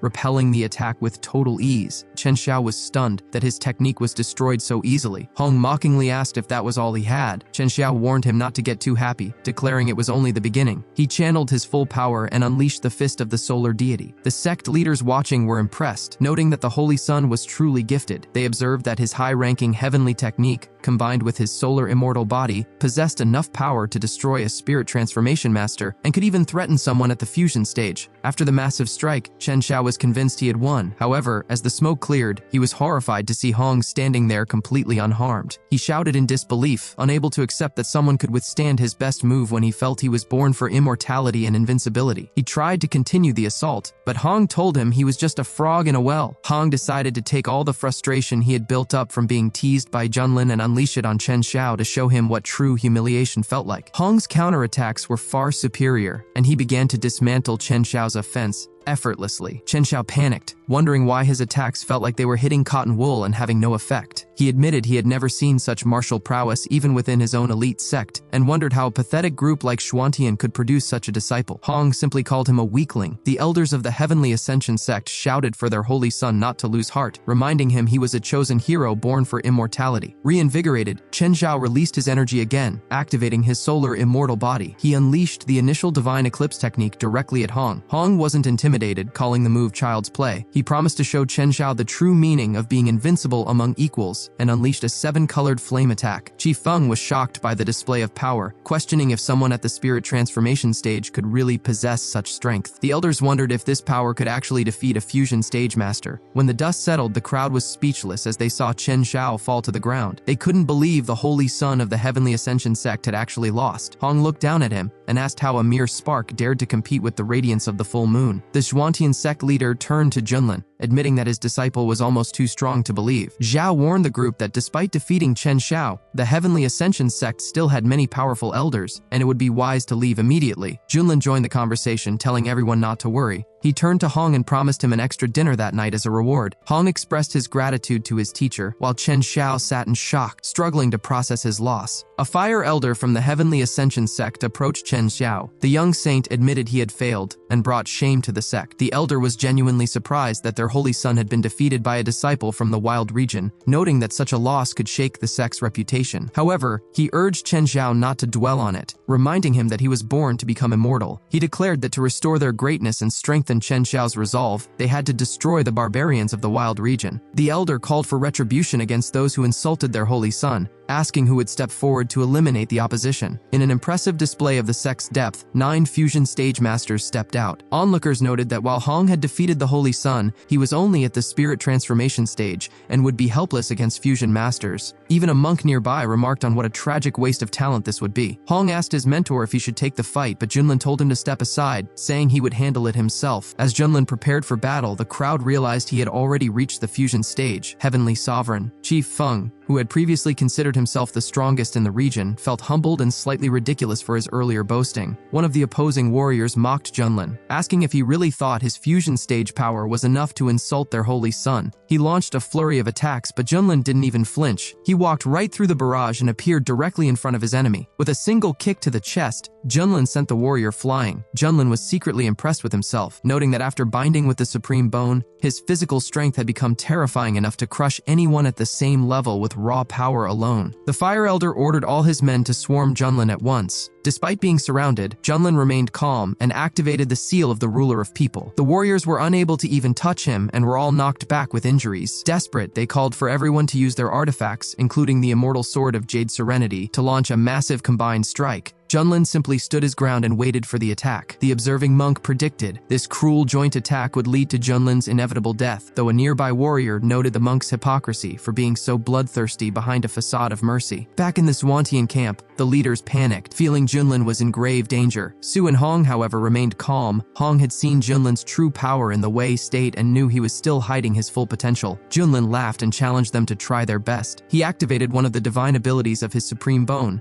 unleashing a divine punishing light. The energy was so overwhelming that it absorbed the joint attack and decimated the group of warriors. Badly wounded and defeated, the survivors begged the Fire Elder to save them. The Elder realized that Junlin was far more troublesome than he had ever anticipated. The Fire Elder grew desperate, realizing that with the Holy Sun seriously injured and the other warriors defeated, he couldn't return to the sect empty-handed. He decided to take matters into his own hands and launched an attack directly from the sect's massive ship. Witnesses recognized the weapon as the Buddha Tower, a 3-star spiritual artifact and the Elder's most powerful tool. Many thought this would finally be the end for the Zwantian sect. The Elder unleashed the tower's energy, certain it would finish Junlin. However, Junlin was actually excited, as this was exactly the challenge he was waiting for. The system immediately notified Junlin that he was in conflict with a peak fusion stage master. The passive ability triggered once again, elevating Junlin's power to the full fusion stage. The Elder tried to close the distance, but he couldn't get near Junlin. Every attack the Elder launched was effortlessly repelled. The Elder was shocked, wondering if Junlin had been hiding this level of power all along. Seeing no way to win, the Elder suddenly changed his tone, admitting defeat and announcing that the Heavenly Ascension sect would voluntarily withdraw from the fight for the secret world. This only made Junlin angrier. He pointed out how unfair it was for them to attack whenever they wanted and then expect to just walk away. Junlin declared that since they had already started this, they should finish it with their lives. The Elder warned him not to provoke the full wrath of the Heavenly Ascension sect, but then paused as he realized something. Junlin must have been the one who killed Elder Mu from their outer courtyard. Junlin confirmed it, stating that since they were already enemies, he might as well finish a few more for fun. Without giving the Elder another chance to speak, Junlin used his power to incinerate him instantly. The crowd was speechless. A barbarian from the wild region had just destroyed a high-ranking Elder with a single wave of his hand. They realized that with the Elder's fall and Chen Shao's spirit being crushed, the reputation of the Heavenly Ascension sect would be ruined. Chen Shao himself was filled with despair, wondering if his father's killer was truly so strong that he would never get his revenge. The remaining warriors panicked and decided to activate their golden ship to escape with the Holy Sun. Hong was annoyed by their attempt to flee after such a show of arrogance. He unleashed a massive wave of flames toward the ship, vowing that none of them would escape. The onlookers were terrified, thinking that Junlin and his disciple were completely insane for trying to wipe out the entire group, including the Holy Sun. However, just as the flames were about to hit, a monk stepped in to protect the ship with a powerful palm strike. Addressing Hong as a young lady, the monk asked when this cycle of revenge would ever end and why they were so intent on exterminating everyone. Hong wasn't fooled, telling the bald monk that he saw right through the Buddhist tricks. He accused the monk of being a hypocrite who was only saving the ship so the Heavenly Ascension sect would owe him a favor. The monk denied the claim, suggesting that Hong's prejudice showed he was falling into the demonic path and offered to guide him. Hong retorted that back in the central region,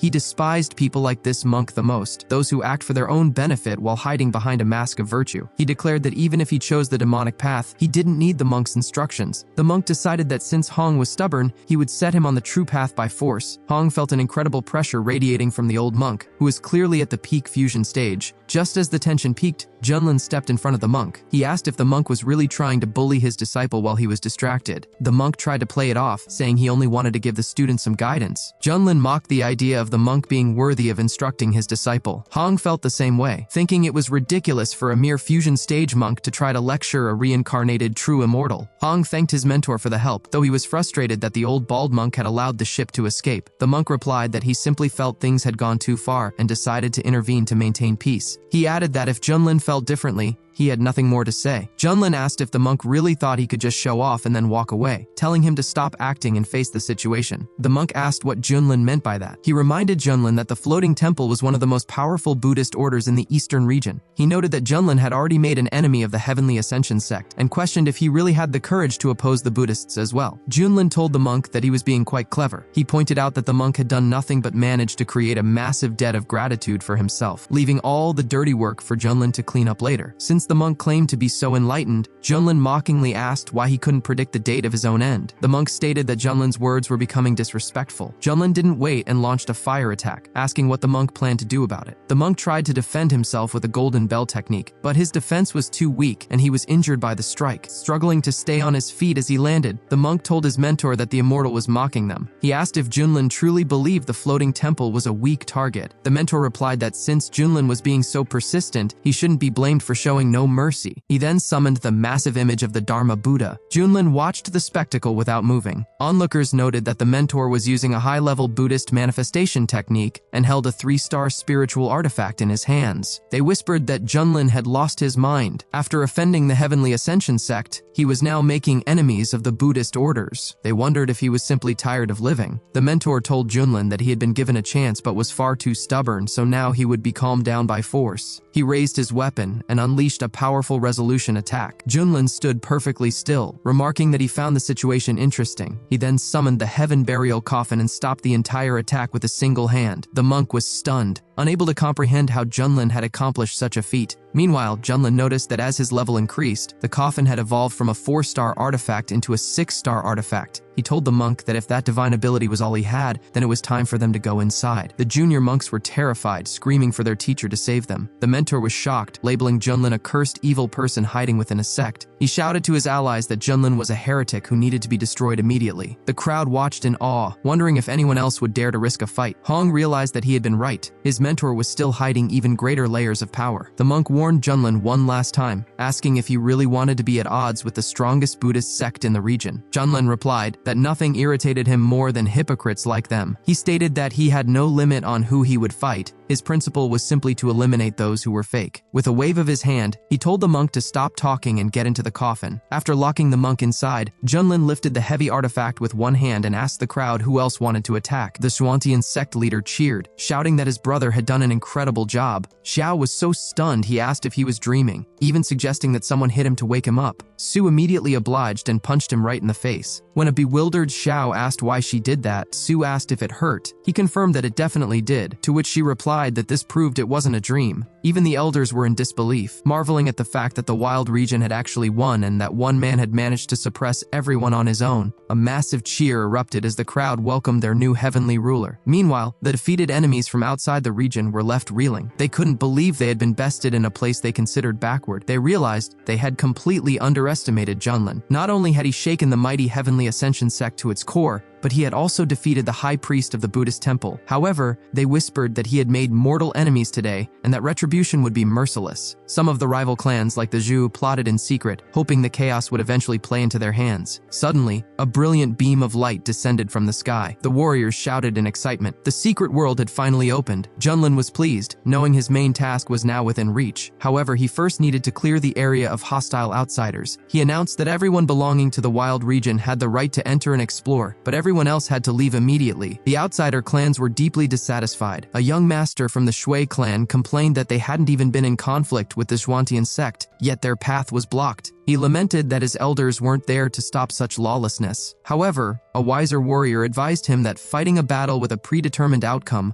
was just challenging fate. The young gentleman agreed, deciding to let Junlin wallow in his arrogance for now, believing it would eventually lead to his downfall. They decided to retreat and wait for a better opportunity. With the entrance cleared, Junlin took his disciples and stepped into the radiant world of Luotan. He was immediately struck by the stunning atmosphere inside. The system chimed in, announcing that a location for activation had been found and asking if he wanted to claim his reward. Junlin accepted, receiving a new projection ability. He noted it was a good addition, especially after seeing how troublesome the Golden Buddha's manifestation had been earlier. The sect leader ordered the disciples to scatter and search for rare herbs, but cautioned them to stay close and watch each other's backs. Junlin decided to do some exploring of his own while waiting for the system's next cue. The danger of the realm quickly became apparent. A group of disciples fell into a monster's trap. The creatures here were incredibly dangerous, and the leader warned everyone to gather together. Noting that even the common monsters in this world had reached the Golden Core stage, Hong remarked that no one gives away resources for free, and that they would have to prove their strength. The situation grew more chaotic as a flock of sinister birds flew overhead, followed by a pack of aggressive monkeys that launched a coordinated attack. The disciples engaged in a fierce battle, but the monkeys were relentless and powerful. One of the monkeys grabbed a female disciple, who screamed for help. The warriors rushed to her aid, but the monkey's fur was so hard that their weapons had no effect. The girl continued to scream in terror as the beast pinned her down, desperate for someone to save her from the monster's clutches. Hong caught sight of the attack and stepped in, using his fire techniques to incinerate the monkey. He checked on the girl to see if she was unharmed, and she gratefully thanked him. The sect leader noted that having Hong around brought a sense of calm to the group and asked him to look after the younger disciple. disciples. He warned that these white monkeys were agile and possessed the power of soul generation, so they couldn't afford to be careless. Hong felt that the leader should focus on his own safety rather than worrying about him. Before he could say more, the monkeys swarmed him all at once. Sensing them instantly, Hong unleashed a wall of fire, declaring them all doomed. The disciples were amazed, noting that Hong's fighting style perfectly mirrored his teacher's. Hong, however, snapped at them to be quiet, wondering where that bastard Junlin had wandered off to,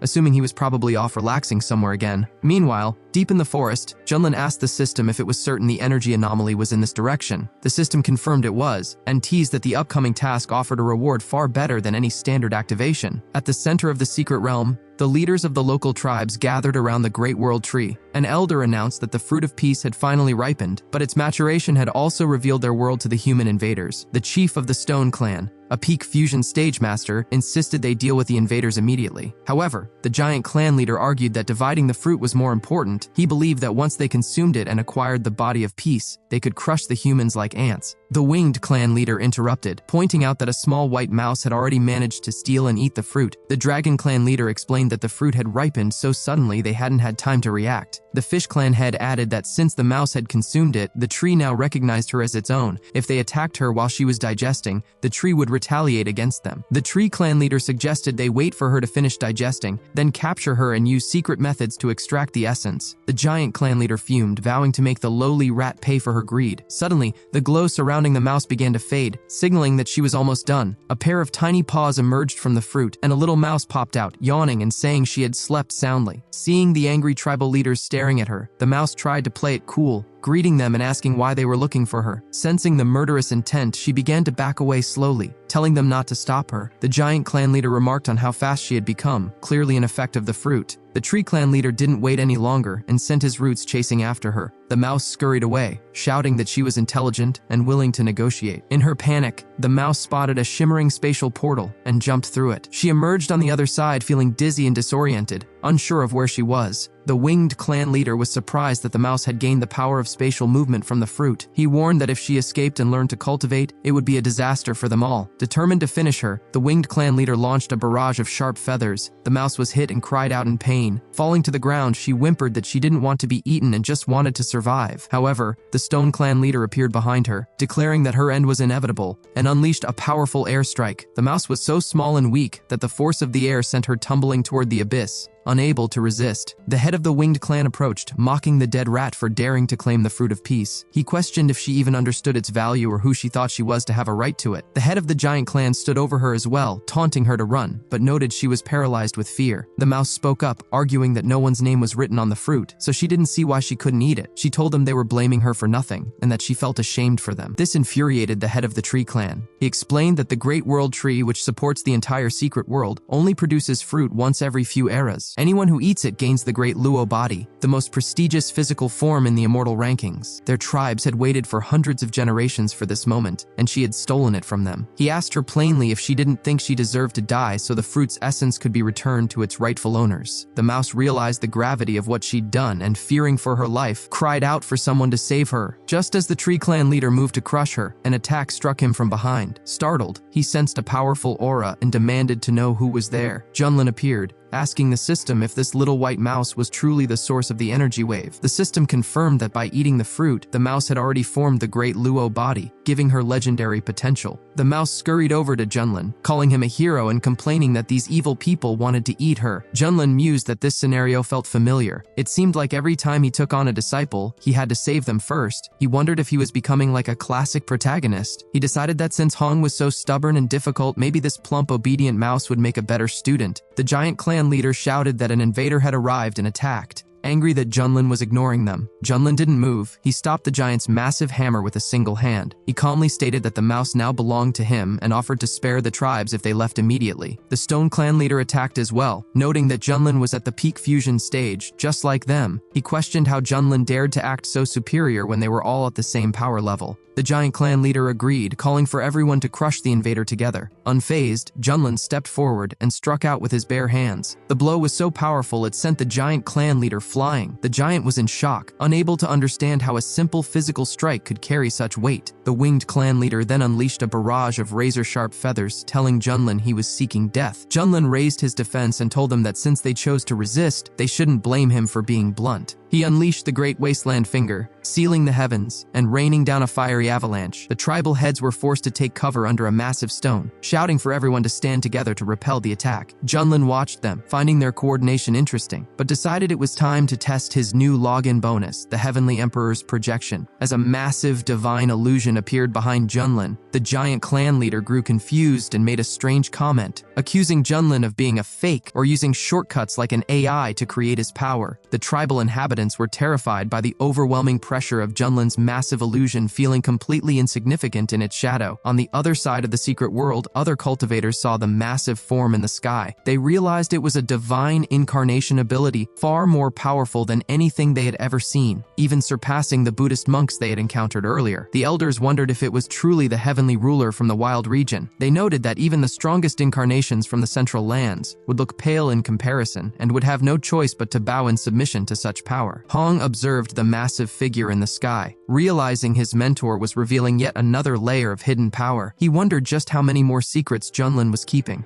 As the Heavenly Emperor's projection towered over the forest, Junlin's voice boomed, asking the tribal leaders if they truly dared to resist the heavens. When they chose to fight back, Junlin showed no mercy and ordered the projection to finish them. The Stone Clan leader, being the strongest among the tribal heads, launched a desperate frontal assault. Junlin met him with a heaven-splitting blow. A wave of intense fire engulfed the stone giant before he could even move, ending him instantly. The Tree Clan leader was paralyzed with fear by the overwhelming force. Seeing the tide turn, the giant clan leader tried to negotiate, acknowledging they had been reckless and suggesting they stop fighting, since there was no reason to destroy one another. Junlin wasn't interested in a fake peace. He knew they would have finished him if the roles were reversed. He lowered his fiery palm, ignoring the tribe members' screams as they cursed his cruelty. Junlin noted to himself that while the Emperor form was devastatingly powerful, it had already drained 80% of his energy. He realized he had to be careful not to overextend himself. With the battle over, Junlin looked around for his future disciple. He was annoyed to find that the obedient little mouse had used the distraction of the fight to scurry away. The system informed him that the mouse was indeed nimble, thanks to the Great World Tree Fruit, but he could still catch her if he exerted some effort. Junlin tracked her through the dense forest, noting that without the system's help, she might have actually escaped him. The mouse was panicking as she sensed Junlin approaching with terrifying speed. She couldn't understand how he was finding her in such a vast wilderness. Suddenly, Junlin teleported directly in front of her, stopping her in her tracks. He picked her up and gently stroked her, asking why she had run away after promising to be his servant. The mouse whimpered, explaining that his aura was so frightening she feared he intended to eat her just like the tribal leaders did. Junlin teased her, musing aloud that while he had tasted beef and horse, he had never tried rat meat. The mouse desperately argued that rat meat was sour, tasteless, and would surely cause him a stomachache. Junlin laughed, saying her intelligence made her even more interesting. He looked at the plump creature, marveling that she possessed the body of the great Luo, the strongest immortal physique, yet was so easily frightened. He decided that if she wouldn't be a student, she would make a great pet. 2 hours later, they stopped to set up camp. As Junlin prepared a meal, the mouse woke up from a nap, lured by a delicious aroma. For a second, she feared she was still in danger, especially when she saw a large cauldron over the fire. She worried Junlin was planning to cook her after all. Junlin called her over, warning her not to make him chase her again. He handed her a piece of cooked meat and chuckled at her cowardice, telling her there was no need to be so afraid. The mouse began eating greedily, exclaiming that the meat was delicious and asking what kind it was, as she had never tasted anything like it. When Junlin told her it was a rabbit, the mouse was momentarily shocked, protesting that rabbits were too cute to eat. However, when Junlin glanced at her, she quickly changed her tune, suggesting that bunnies were indeed much better to eat than mice and asking for another piece. Junlin told her she could have more on one condition: he would be her owner and her mentor. The mouse was surprised, wondering if she truly deserved such an honor and if being his student would be dangerous. Junlin told her she was overthinking it. As his student, she would eat well, and he would protect her from any threat. The mouse happily agreed, declaring that she loved having a powerful patron. She formally greeted him, introducing herself as Xiaoxi. The system immediately congratulated Junlin on accepting another disciple. As a reward, he received the divine ability of the 5 Wheels of Rebirth, a massive area effect technique capable of destroying everything in its path. Junlin was thrilled with the new power. When the system teased him about his noble nature, he jokingly defended himself, claiming he would never hurt a defenseless animal. Xiaoxi, confused, asked if he was talking to her. Junlin told her to focus, as he was about to pass on a special technique to her. He directed a beam of energy into her head, granting her the path of the Great Tao. Xiaoxi was amazed, feeling as though her mind had been instantly enlightened, and she thanked her teacher for the gift. Junlin told her to finish her soup and meat, as it was fully cooked. Xiaoxi found the meal wonderful, and felt that being his student was true happiness. Vowing to repay his kindness, Suddenly, the sky above them began to fracture and collapse. Junlin asked the system what was happening to the secret world. The system explained that the life cycle of the ancient world tree Luo was ending, and it could no longer sustain the secret realm. It warned him to leave immediately. Junlin noted the urgency, but then noticed Xiaoxi was crying. She couldn't explain why, only that she felt an overwhelming sadness. Junlin realized it was because her body was now spiritually connected to the world tree. He told her they had to find the sect leader and escape before the world vanished. He opened a portal and moved instantly to the others. The sect leader was already shouting for his men to retreat safely, worrying about where Junlin had gone. Junlin stepped out of the portal and warned them all that the situation was critical. They had to evacuate the secret world right now. The sect leader was relieved to see Junlin, though he noticed only one of his students was present. Zhao curiously asked who or what Junlin was carrying in his hands. Junlin casually introduced the little mouse as his newest disciple. The leader was taken aback, asking what happened to his previous student. He pointed out that while the last one had a difficult personality, he possessed a divine appearance and incredible talent, whereas this new one appeared to be just a plump rat with no visible cultivation. Junlin brushed off the concern,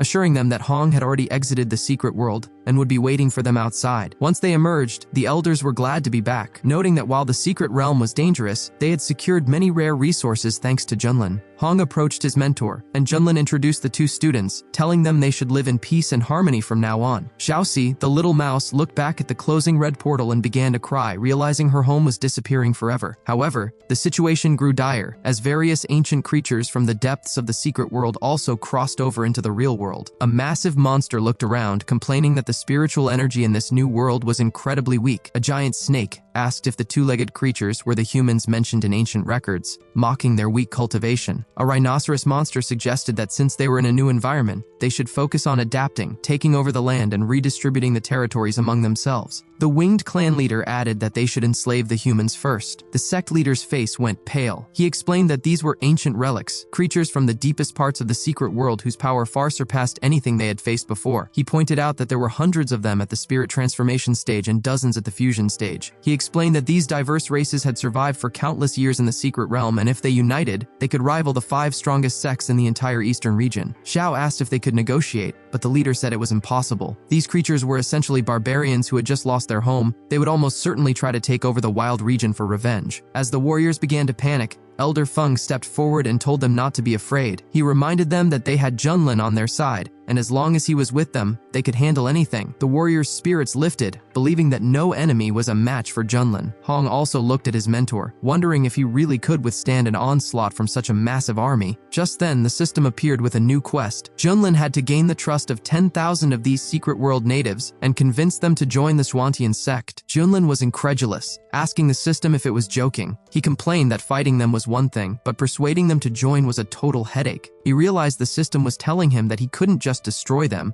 he had to subjugate them. The system left the decision to Junlin. Suddenly, the leader of the ancient relics approached, demanding to know if Junlin was indeed that guy everyone considered the strongest. Junlin confirmed it, realizing he was staring down a literal army of monsters. He saw the potential for the Swantian sect to house them all, but the monsters were unimpressed. They mocked him, pointing out that even a peak fusion master couldn't stand against hundreds of opponents at once, and they prepared to swarm him. Junlin raised his defenses, feeling the weight of the situation. He knew he could fight, but retreat wasn't an option, and the task of subjugating them seemed nearly impossible. Seeing her teacher looking puzzled and pressured, Xiaoxi, the little mouse, recalled how kind he had been, feeding her and teaching her techniques. She couldn't bear to let him stand alone. Hong was confused as she suddenly dashed forward, shouting that she would aid her mentor. Standing before the massive creatures, Xiaoxi's presence underwent a terrifying transformation. Her eyes began to glow with a divine light, and her aura surged. The sect leader watched in awe, noting that Junlin's second disciple was far more than she appeared. The monsters froze in shock, recognizing the aura immediately. It was the ancient Luo tree. They realized the tree had not abandoned them. The entire army of monsters fell to their knees, begging the tree of Luo to guide their people now that their home was gone. Hong watched this, convinced once again that Junlin had planned this entire outcome from the start, that the mouse was a deliberate piece on his chessboard. Junlin, however, realized that the fruit of the world tree was actually a vessel for the tree's reincarnation. By eating it, Xiaoxi had become the host for the tree's will, which was now trying to take over her body. Concerned for her safety, Junlin rushed to her side and shouted into her consciousness, telling her to wake up. Deep in her subconscious, Xiaoxi heard his voice and forced herself awake. When she came to her senses and thanked him, the monsters were indignant. They couldn't believe the great Luo tree would choose a bipedal animal as a teacher. Junlin quickly whispered to Xiaoxi, telling her to follow his lead. She nodded, and addressing the monsters as her children, she told them that the destruction of the secret world was the will of heaven. Junlin added that while their home was destroyed,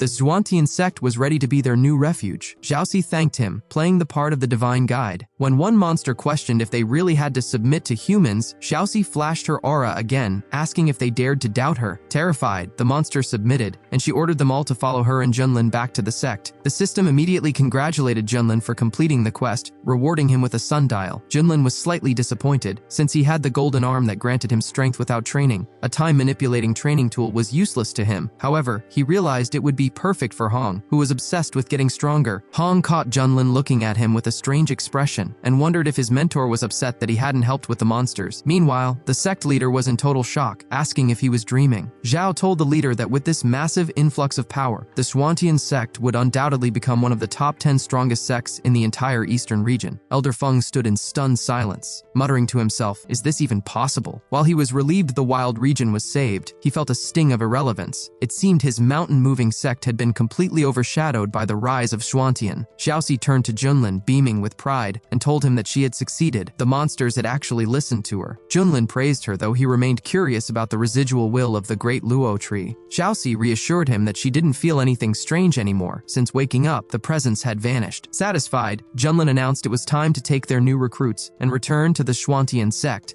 Meanwhile, a battered and exhausted Chen Xiao finally reached the Heavenly Ascension sect. The servants were horrified, asking what had happened in the wild region to leave their once energetic holy son looking so defeated. The elders rushed out as well, demanding to know where the other 9 elders and their companions were. Chen Xiao's voice was hollow as he delivered the news. They are all dead. The sect went into an uproar. When asked who was responsible, Chen Xiao finally named the culprit, the Zhuantian sect and Peak Master Junlin. News spread like wildfire across the eastern region. In taverns and market squares, people couldn't believe the barbarians of the wild region had killed 9 high-ranking elders and nearly ended the Holy Sun. Some argued that the world was changing, while others insisted that the Heavenly Ascension sect's ancient heritage of producing immortals meant the barbarians would soon face a reckoning they couldn't survive. In the Buddhist capital, the senior monks held a grim council. They noted that the Heavenly Ascension sect had officially declared war on the Zhuantian sect, and the Buddhist temple resolved to join the fight to avenge their own blood. They began gathering forces to purge the demons. Back in the wild region, the collapse of the secret world had released a massive wave of concentrated spiritual energy. This poor, impoverished region was suddenly entering a golden age of prosperity as creatures and cultivators alike used the surge to strengthen their powers. With 10,000 new monster cultivators added to their ranks, the Zhuantian sect was stronger than ever, but the looming shadow of a two-front war weighed heavily on everyone's minds. On the training grounds, the disciples whispered among themselves. They were nervous about the upcoming attack from the Heavenly Ascension sect and the Buddhists, but they took comfort in the fact that Junlin had been in deep meditation for days. They saw his constant cultivation as a blessing for the sect's safety. In reality, at the peak of emptiness, Junlin was lounging in the sun, completely unbothered by worldly affairs. Xiaoxi came running up to him, excitedly announcing she had finished preparing a new drink. Junlin, surprised by her speed, told her to bring it over. After taking a sip, his eyes lit up. It tasted exactly like the modern drink from his past life. He praised her work and generously told her she could make 50 more cups, allowing her to keep just 1 for herself as a reward. Junlin chuckled, realizing these recipe rewards from his daily tasks were far superior to anything in this world. Even an Ice King would be impressed by his culinary masterpieces. Hong watched from a distance, shaking his head in disbelief. He couldn't understand how his mentor could be so foolishly focused on making money from strange drinks, while the entire eastern region was preparing for war. Junlin turned to Hong with a critical look, asking, "Where is my fried squid? Why isn't it ready yet? Look at Xiaoxi and how hard she works for me. You're even less helpful than a mouse." Hong gritted his teeth but replied that everything was nearly done. He served the food, asking if it was to the teacher's liking, or if he needed to add anything. Junlin took a bite and casually told him to keep up the good work. Taking a chance, Hong asked for permission to train using the sundial. He explained that he wanted to grow stronger to ensure the sect's safety. Junlin sighed, noting Hong's usual impatience. He told Hong not to worry because the sect was perfectly safe as long as he was there. Hong secretly thought Junlin was just afraid of being surpassed. However, Xiaoxi chimed in, telling Junlin that if the elder brother wanted to train so badly, he should be allowed to go, and she would take over his chores. Junlin stood up and agreed, telling Hong to thank his sister for her insistence. Hong knelt and thanked them both, but internally he vowed that the day he emerged from his time-dilated training would be the day Junlin finally bowed to him. Junlin saw the look on Hong's face and knew exactly what he was thinking. He found it pitiful. He only grew grew stronger when faced with a worthy opponent, so Hong's rivalry only served to fuel Junlin's own progression. Xiaoxi then presented 50 new cups of her specially prepared tea. Junlin told her she could pick any cup for herself as a reward. As she happily drank, Junlin began petting her, remarking that while other people pet cats, he preferred his mouse. He noted that her fur felt wonderful. At the mention of a cat, Xiaoxi began to tremble in terror. Junlin laughed, pointing out that she had the ancient Luo body and 10,000 monster warriors under her protection. Yet she was still afraid of a creature smaller than her. Junlin asked why she didn't want to use the sundial to train, where 100 years inside felt like only one day outside. He told her it would greatly strengthen her Luo body. Xiaoxi whined, saying she didn't want to be away from her teacher for a century,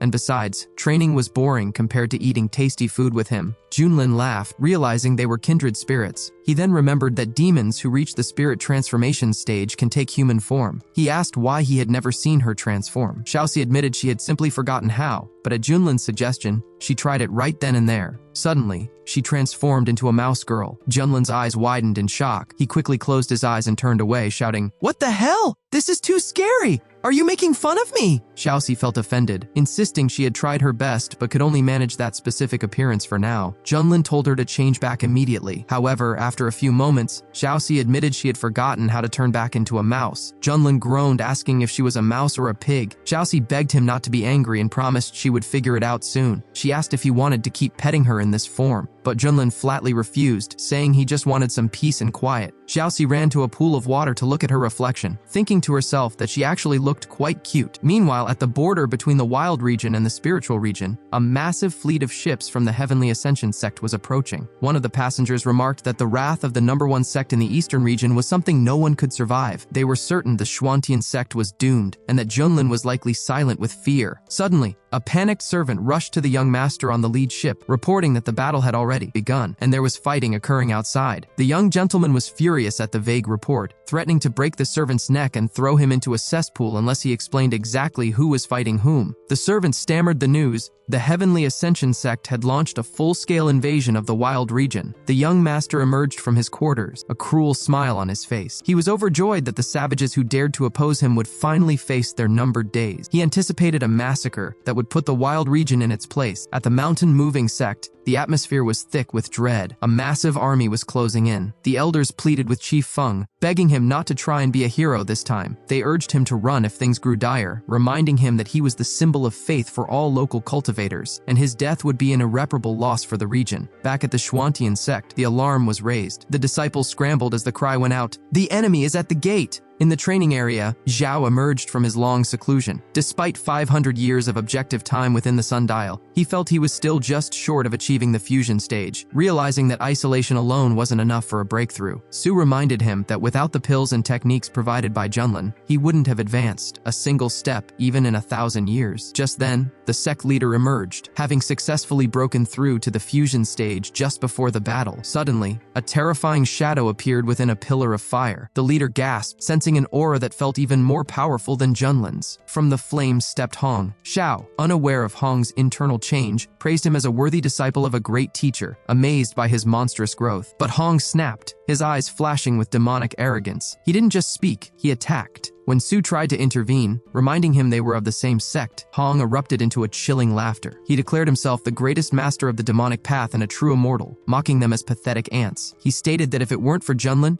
he wouldn't have wasted a second in such a place, but that everything had changed now. Su, thinking he had gone mad from training, threatened to complain to Junlin. Hong laughed at the threat. He claimed that, with his current strength, it was a question of who would tame whom. He demanded they hand over the sect's treasures to him rather than wasting them. When Xiao warned him of Junlin's punishment, Hong unleashed a wave of fire that forced them all back. The sect leader was horrified. Even at the fusion stage, he could barely withstand the pressure Hong was radiating. Hong looked at the approaching Heavenly Ascension army as a crowd of insignificant insects. However, he paused, confused as to why the sundial, which he intended to seize, hadn't moved an inch from Junlin's control despite his power. The leader pleaded with Hong, asking why the greatest genius of the sect would stoop to such villainy. Hong, enraged by the lecture, struck the leader with a light blow that sent him reeling, unable to resist. Hong sneered that letting them live was already a great mercy. Just then, the voice of the Heavenly Ascension army boomed over the hills, demanding that Junlin come out and accept his death. Hong flew toward them, eager to test his power, while the Xuantian elders tried desperately to stop him. Meanwhile, at the peak of emptiness, Junlin was calmly sipping milk tea, remarking that this was what made life worth living. Hong, watching from a distance as he flew toward the enemy, was disgusted. He viewed Junlin as a slovenly slob who had simply stumbled upon high blessings and rare resources by luck. Hong vowed that today, all those priceless resources and techniques would finally belong to him. Junlin beamed as he saw Hong emerge, exclaiming how much he had missed his favorite disciple. Hong, however, wasn't in the mood for pleasantries. He pointed toward the chaos outside, mocking Junlin for resting peacefully, while the Heavenly Ascension sect was literally at the gate. Junlin, still holding his tea, seemed genuinely confused, asking if the attack had already started. Hong sneered, realizing Junlin had been hiding behind his soundproof spiritual barrier. He told his mentor to listen to the screams of the enemies calling for his death. When Junlin finally acknowledged the war had begun, Hong made his move. He offered to save Junlin's life, but only if the mentor handed over every treasure and technique he possessed. Junlin acted shocked, asking what Hong was talking about, but Hong told him to stop playing the fool. It was time to a frank conversation. Suddenly, Xiaoxi came running up, carrying a plate of spicy chicken wings she had cooked for Junlin. When she saw Hong, she greeted him warmly,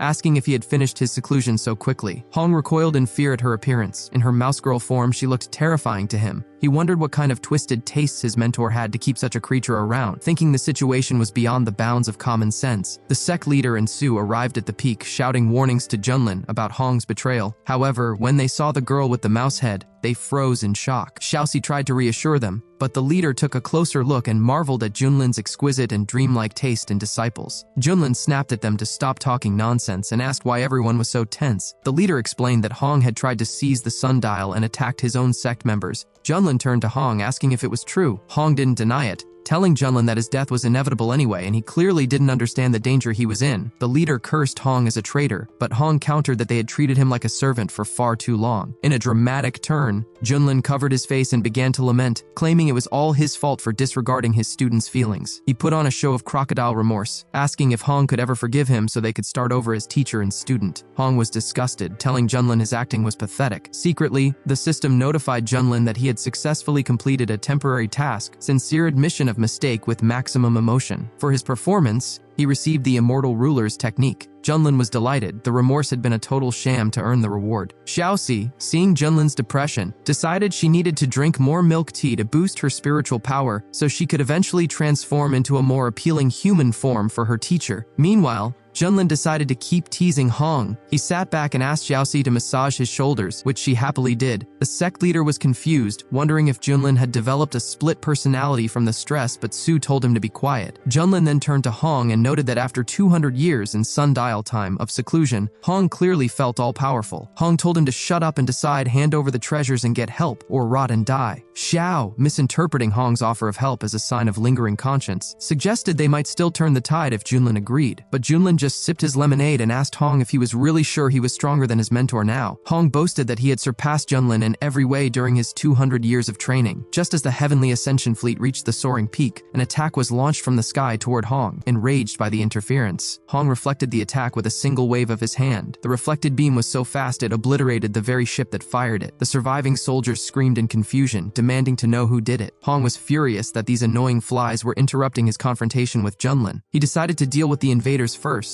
knowing Junlin's resources would eventually be his anyway. He flew out to meet the fleet, standing tall and asking what they planned to do now that he had arrived. The senior mentor of the Heavenly Ascension inner sect looked at Hong with disdain, still mistaking his feminine beauty for a woman, and barked that he would teach the impudent girl some manners. He charged forward, ordering Hong to prepare for death. Hong, who never tolerated such disrespect, coolly called the mentor an ungrateful insect and unleashed a wave of fire that instantly incinerated him. Hong then issued a chilling ultimatum. The invaders had half a stick of incense to leave his land, or they would all perish. The elders were aghast at his arrogance. They shouted that he couldn't possibly hope to order the first immortal sect of the eastern region, reminding him that even if he had defeated a few, he was now facing hundreds of fusion stage cultivators. They ordered a total offensive, declaring that the Xuantian sect must be wiped from the face of the earth. Hong didn't blink. Since you you refuse to leave on good terms, he declared, I will arrange a bloodbath. He unleashed the soul-devouring flame, summoning a ghastly army of spirits and green skulls from another world. Before the fusion stage mentors could even trade blows, a third of their forces were wiped out. The battlefield was soon filled with the screams of those being devoured by the locust-like spirits and hellfire. Just then, the monks of the floating Buddha temple arrived to reinforce the Heavenly Ascension sect. Hong mocked them as more suicides joining the pile. The wisdom master of the temple was horrified. The reports claimed Junlin's disciple was only at the spirit transformation stage, yet the chaos before him was beyond anything he had imagined. He realized that if the disciple was this strong, Junlin himself must be a nightmare. Knowing there was no retreat, the monks launched a combined holy attack. Hong countered them with a surge of demonic mana, sneering at the lying bald monks. To the monks' horror, their sacred seals couldn't extinguish Hong's strange fire. One young monk, seeing Hong approaching like a devil, begged for his life, but Hong was ruthless. With one devastating blow, he annihilated the monks' front line and their army of 10,000 disciples. The elder monk, shaking with fury, called Hong a demon and unleashed a massive Buddha palm attack, claiming Buddha would never forgive him. Hong retorted that even if Buddha himself appeared, he would crush him into dust. He met the palm head-on with an explosion of fire that reduced the monk's attack to ash. Back at the sect, the leaders were paralyzed with awe and fear. The sect leader told Junlin that Hong's talent was so terrifyingly great that the Xuantian sect was likely too small to hold such a formidable deity. Xiao suggested it was better to give Hong whatever he wanted rather than try to oppose him. Even Xiaoxi cheered for her big brother, thrilled by his overwhelming power. Junlin, still calmly observing, decided to use his eye of insight to see exactly how far Hong had come. He was surprised to see that Hong was only half a step away from the transition stage. Junlin realized why Hong finally had the confidence to challenge him. He decided to let Hong finish off the pests first before dealing with him. Suddenly, the atmosphere shifted as a strange, overwhelming mana gathered in the sky. The surviving invaders began to cheer and bow, shouting that their venerable mentors, the true powerhouses of the sect, had finally arrived. The sect leader looked toward the horizon in absolute terror. Mentors, he whispered. Arriving on the battlefield were 18 legendary cultivators, each at the great transition stage. This was the true, terrifying military might of the Eastern region's #1 immortal sect. These 18 mentors were the stuff of nightmares. Legends told of how they once joined forces to crush the North Sea Demon Emperor and dismantle the Southern Annihilation Church. They bore the title of the Invincible Immortals of the Eastern region. The leader feared that the Xuantian sect was truly destined to fall today. Junlin, however, simply made a surprised sound, musing that while Hong was half a step away, seeing 18 masters at the actual Great Transition stage was far more tempting. The spiritual Wind Master, one of the 18, looked down at the retreating survivors and spat. Useless cowards! You have dishonored the Heavenly Ascension name. Master Golden Snake agreed, fuming that the strongest sect in the region was being humiliated by a girl. She noted that if they hadn't come personally, the sect would have become the laughingstock of the entire world. Hong looked up at these legends with cold eyes. Who the hell are you? He demanded. How dare you speak so insolently about me? Master Golden Snake was outraged by the boy's tone, but the chief elder told her not to waste energy on someone already doomed. He mocked Hong as a half-baked cultivator who thought a mere half-step into the transition stage was enough to stop them. The second elder added that Junlin was clearly overconfident, sending a disciple to do a man's job. The third elder sneered, promising to put the disciple to death first so Junlin could watch from his hiding place as pain pierced his heart. Hong shouted for them to get lost, declaring he had nothing to do with Junlin's reputation. The elder laughed at what he perceived as touching affection between teacher and student. He vowed to grab Hong, disfigure his face, and tear out his tongue. The elders launched a simultaneous assault. The chief elder unleashed the celestial palm of azure birds, a technique that had claimed thousands of souls. The second elder boasted he could defeat 10 of Hong's kind with a single hand, while the third elder prepared his blade for a sacrificial rite, hoping Hong's blood would awaken the true spirit of his sword. Hong laughed in their faces. A sacrifice to the sword? Let me show you what real hell looks like. He planned to crush these insects and then force Junlin to finally stop hiding his true strength. Hong summoned a giant fire hand, effortlessly repelling the elders' vile and weak attacks. The elders were stunned. They found it impossible that someone a half step behind them could stop the azure bird palm, which had absorbed the soul of an ancient demon. But Hong didn't slow down. He continued to press the attack, his demonic flames splitting the firmament and burning the very souls of their swords. Onlookers watched in disbelief. One warrior noted that despite the power gap, Hong was pushing back 3 great transition elders simultaneously. The Golden Snake mentor realized that a genius this rare, born in such an abandoned land, was far too dangerous to be left alive. They signaled for a total coordinated strike, with one elder immediately unleashing the great obelisk palm to crush Hong once and for all. The second elder unleashed the star-reaching hand, while the third elder countered with the dragon-suppressing combat style, both pouring their immense energy into a final strike. Hong, however, remained completely unintimidated. He responded with the blazing dragon fire, a technique so terrifyingly refined that it seemed to glide through the air like silk, slicing through the elders' combined attacks and finishing them with ease. From the ground, the sect leader watched with bated breath, stunned that Hong could hold his own against so many elites. However, Junlin's observant eye noticed a shift. He remarked that Hong's flames were beginning to flicker. He was reaching his physical limit. If he didn't dodge the next wave, he risked being cut in two. Hong, treating the danger as mere light training, ignored the fatigue and summoned the hellfire-destroying flame. A massive crimson dragon erupted from the blaze, its teeth tearing through the enemy's formation as it absorbed their spiritual energy. Hong mocked them openly. "Is this all the heavenly Ascension sect can do? You should rename yourselves the Useless Sect." The 15 remaining mentors were in a state of shock. They had never seen a flame that could consume their technique so effectively. One of the elders cried out that it was impossible for one person to hold them back, while the old witch of the group, the Fear Elder, shouted that they were blind. She claimed this was a forbidden demonic technique and that Hong had to be destroyed before he became a global disaster. Hong addressed her directly, calling her an old witch and challenging her to a one-on-one fight. He even offered to let her strike 3 times first so she wouldn't complain about him bullying an old woman. Infuriated, she vowed to rip his mouth open. The other elders agreed that if Hong lived another 100 years, he would become the greatest threat the eastern region had ever seen. They decided to strike simultaneously, using their strongest clan techniques to obliterate his body and soul. Hong was fuming. He blamed Junlin for the situation, thinking that if the mentor had just handed over his treasures earlier, Hong would have the strength to end this. He couldn't believe the Heavenly Ascension sect had sent 18 great transition masters to hunt a sparrow like the Xuantian sect. Suddenly, the chief elder caught Hong off guard with a Heavenly Lord strike. The blow was so fast and heavy that Hong couldn't react in time, crashing into the ground with a deafening thud. Xiaoxi cried out in fear, asking if her big brother was okay. Junlin, however, walked over and teased him. "You were so confident you could win," Junlin remarked. "Why are you lying there like a beaten dog? I'm truly disappointed." Hong spat out blood and cursed his master, telling him that while Hong might at least escape, Junlin was destined to die here. But escape became impossible a moment later. The mentors activated a massive glowing mechanism in the sky, the spatial compass. The sect leader recognized it immediately and paled. Xiao reminded them of the ancient chronicles 300 years ago. During the Northern Sea calamity, Elder Spiritual Wind used this compass to evaporate a third of the ocean and seal an ancient demon god. The space was now locked. There was no way out. Hong grew desperate, refusing to believe he would die alongside these worthless sect members. Yet, as the sky turned a blinding white and the pressure of the compass increased, the leader looked over and was baffled. He asked, "Why is junior brother Junlin still so calm?" Hong started shouting at him, complaining that while everyone was fighting for their lives, his mentor was just sitting there eating. Junlin looked at the food and told the girl she really had a talent for cooking, adding that next time he wanted to try a honey-flavored version. When she asked if there really would be a next time, Junlin promised her there would be and finally stepped out to face the elders. The elders noticed Junlin and remarked that he had finally decided to show up. Junlin told them he realized they had teamed up against his student, which he felt was unfair, so as his teacher, he was required to step in and protect him. Hearing this only made Hong more frustrated. The elders declared that Junlin's time was up and threatened to completely finish him off. The old woman was also surprised to see Junlin, noting that while reports said he was only at the fusion stage, the fact that his student was so powerful suggested he was much more dangerous than they thought. The elders gathered their strength and charged at him together, but the system suddenly alerted Junlin that he was being attacked by opponents at the Great Transition stage. His passive ability kicked in, making him stronger based on his enemy's power and boosting him to the middle stage of the Great Transition. Junlin used his new technique on the elders, telling them as they fell that they were simply too weak. The sect leader was amazed and shouted that Junlin was a true master and a future immortal who had been with them all along. Hong couldn't believe it either, calling it nonsense and wondering just how much power his mentor was still hiding. He questioned if Junlin was even following the normal rules of cultivation. The elders stopped and realized Junlin had reached the Great Transition stage long ago. Junlin laughed at them and asked if he had disappointed them by not being at the lower fusion level they expected. The old woman shouted that even if their information was wrong, he was still only in the middle stage of that level. She called him insignificant and ordered everyone to get into a battle formation, deciding to use a special sacrifice to power up a massive heavenly punishment punishment attack. As the formation moved against him, Junlin just smiled because he knew he was much more powerful than all of them combined. The leader was confused and asked why Junlin wasn't even trying to resist, noting that the sword formation was strong enough to defeat even a peak-level master. Hong also wondered if Junlin was just giving up. Junlin asked the elders if that was the best they could do, pointing out they hadn't even been able to scratch him. He realized his special physical technique was working perfectly, allowing him to withstand attacks from so many high-level opponents. The elders were shocked, unable to understand how a middle-stage master could survive their ultimate move. Hong suspected that Junlin had a secret advantage hidden away and decided he needed to take it for himself. One of the elders approached Junlin and realized he wasn't a normal cultivator at all. He asked who Junlin really was, but Junlin transformed into a true warrior and told the man that he didn't need to answer someone who was about to be finished. Immediately launching his own attack, Junlin didn't waste any time and moved directly into action. With a single precise strike, he finished the first elder. He didn't slow down, moving through the other leaders and clearing them from the battlefield one by one. One of the remaining elders panicked, calling out for the Great Elder to save them because Junlin was simply too fast. Junlin unleashed flames from his hands, targeting the remaining attackers to stop them permanently. Just as he was about to deliver a final explosive blow, the strongest warrior and chief elder of the clan stepped in to block him. The surviving members were relieved and thanked the Great Elder for stepping in. Even though the impact was incredibly heavy, the Great Elder managed to stay standing. Junlin laughed, challenged by the resistance, and wondered how much longer the man could hold out. The Great Elder realized that even though he specialized in body refinement and used a beast imprint for extra strength, Junlin's strike had nearly broken him. He knew he wouldn't survive a second hit. Junlin noticed the old woman was still standing and joked that she seemed to want to join the fight as well. She expressed her disbelief that Junlin could handle the combined power of 3 peak-level masters. One of the elders then launched a chaotic destruction attack, while the strongest leader prepared another technique, confident they could finally overwhelm him. At that moment, Junlin's system alerted him that he was facing opponents at the late stage of the Great Transition. His passive ability triggered again, boosting his power all the way to the peak of the Great Transition stage. The elders were horrified as they felt his energy multiply, realizing their information was completely wrong. They saw that Junlin was actually a peak-level master and that their previous efforts had been useless. Junlin told them that since they had shared such wonderful attacks with him, it was only fair that he return the favor. The old woman realized they were out of options and suggested they activate the sect's forbidden secret art. The other elder agreed, stating that the honor of their sect was on the line and they couldn't afford to lose. He told Junlin he should feel honored that they were using a technique created by the sect's founders, the legendary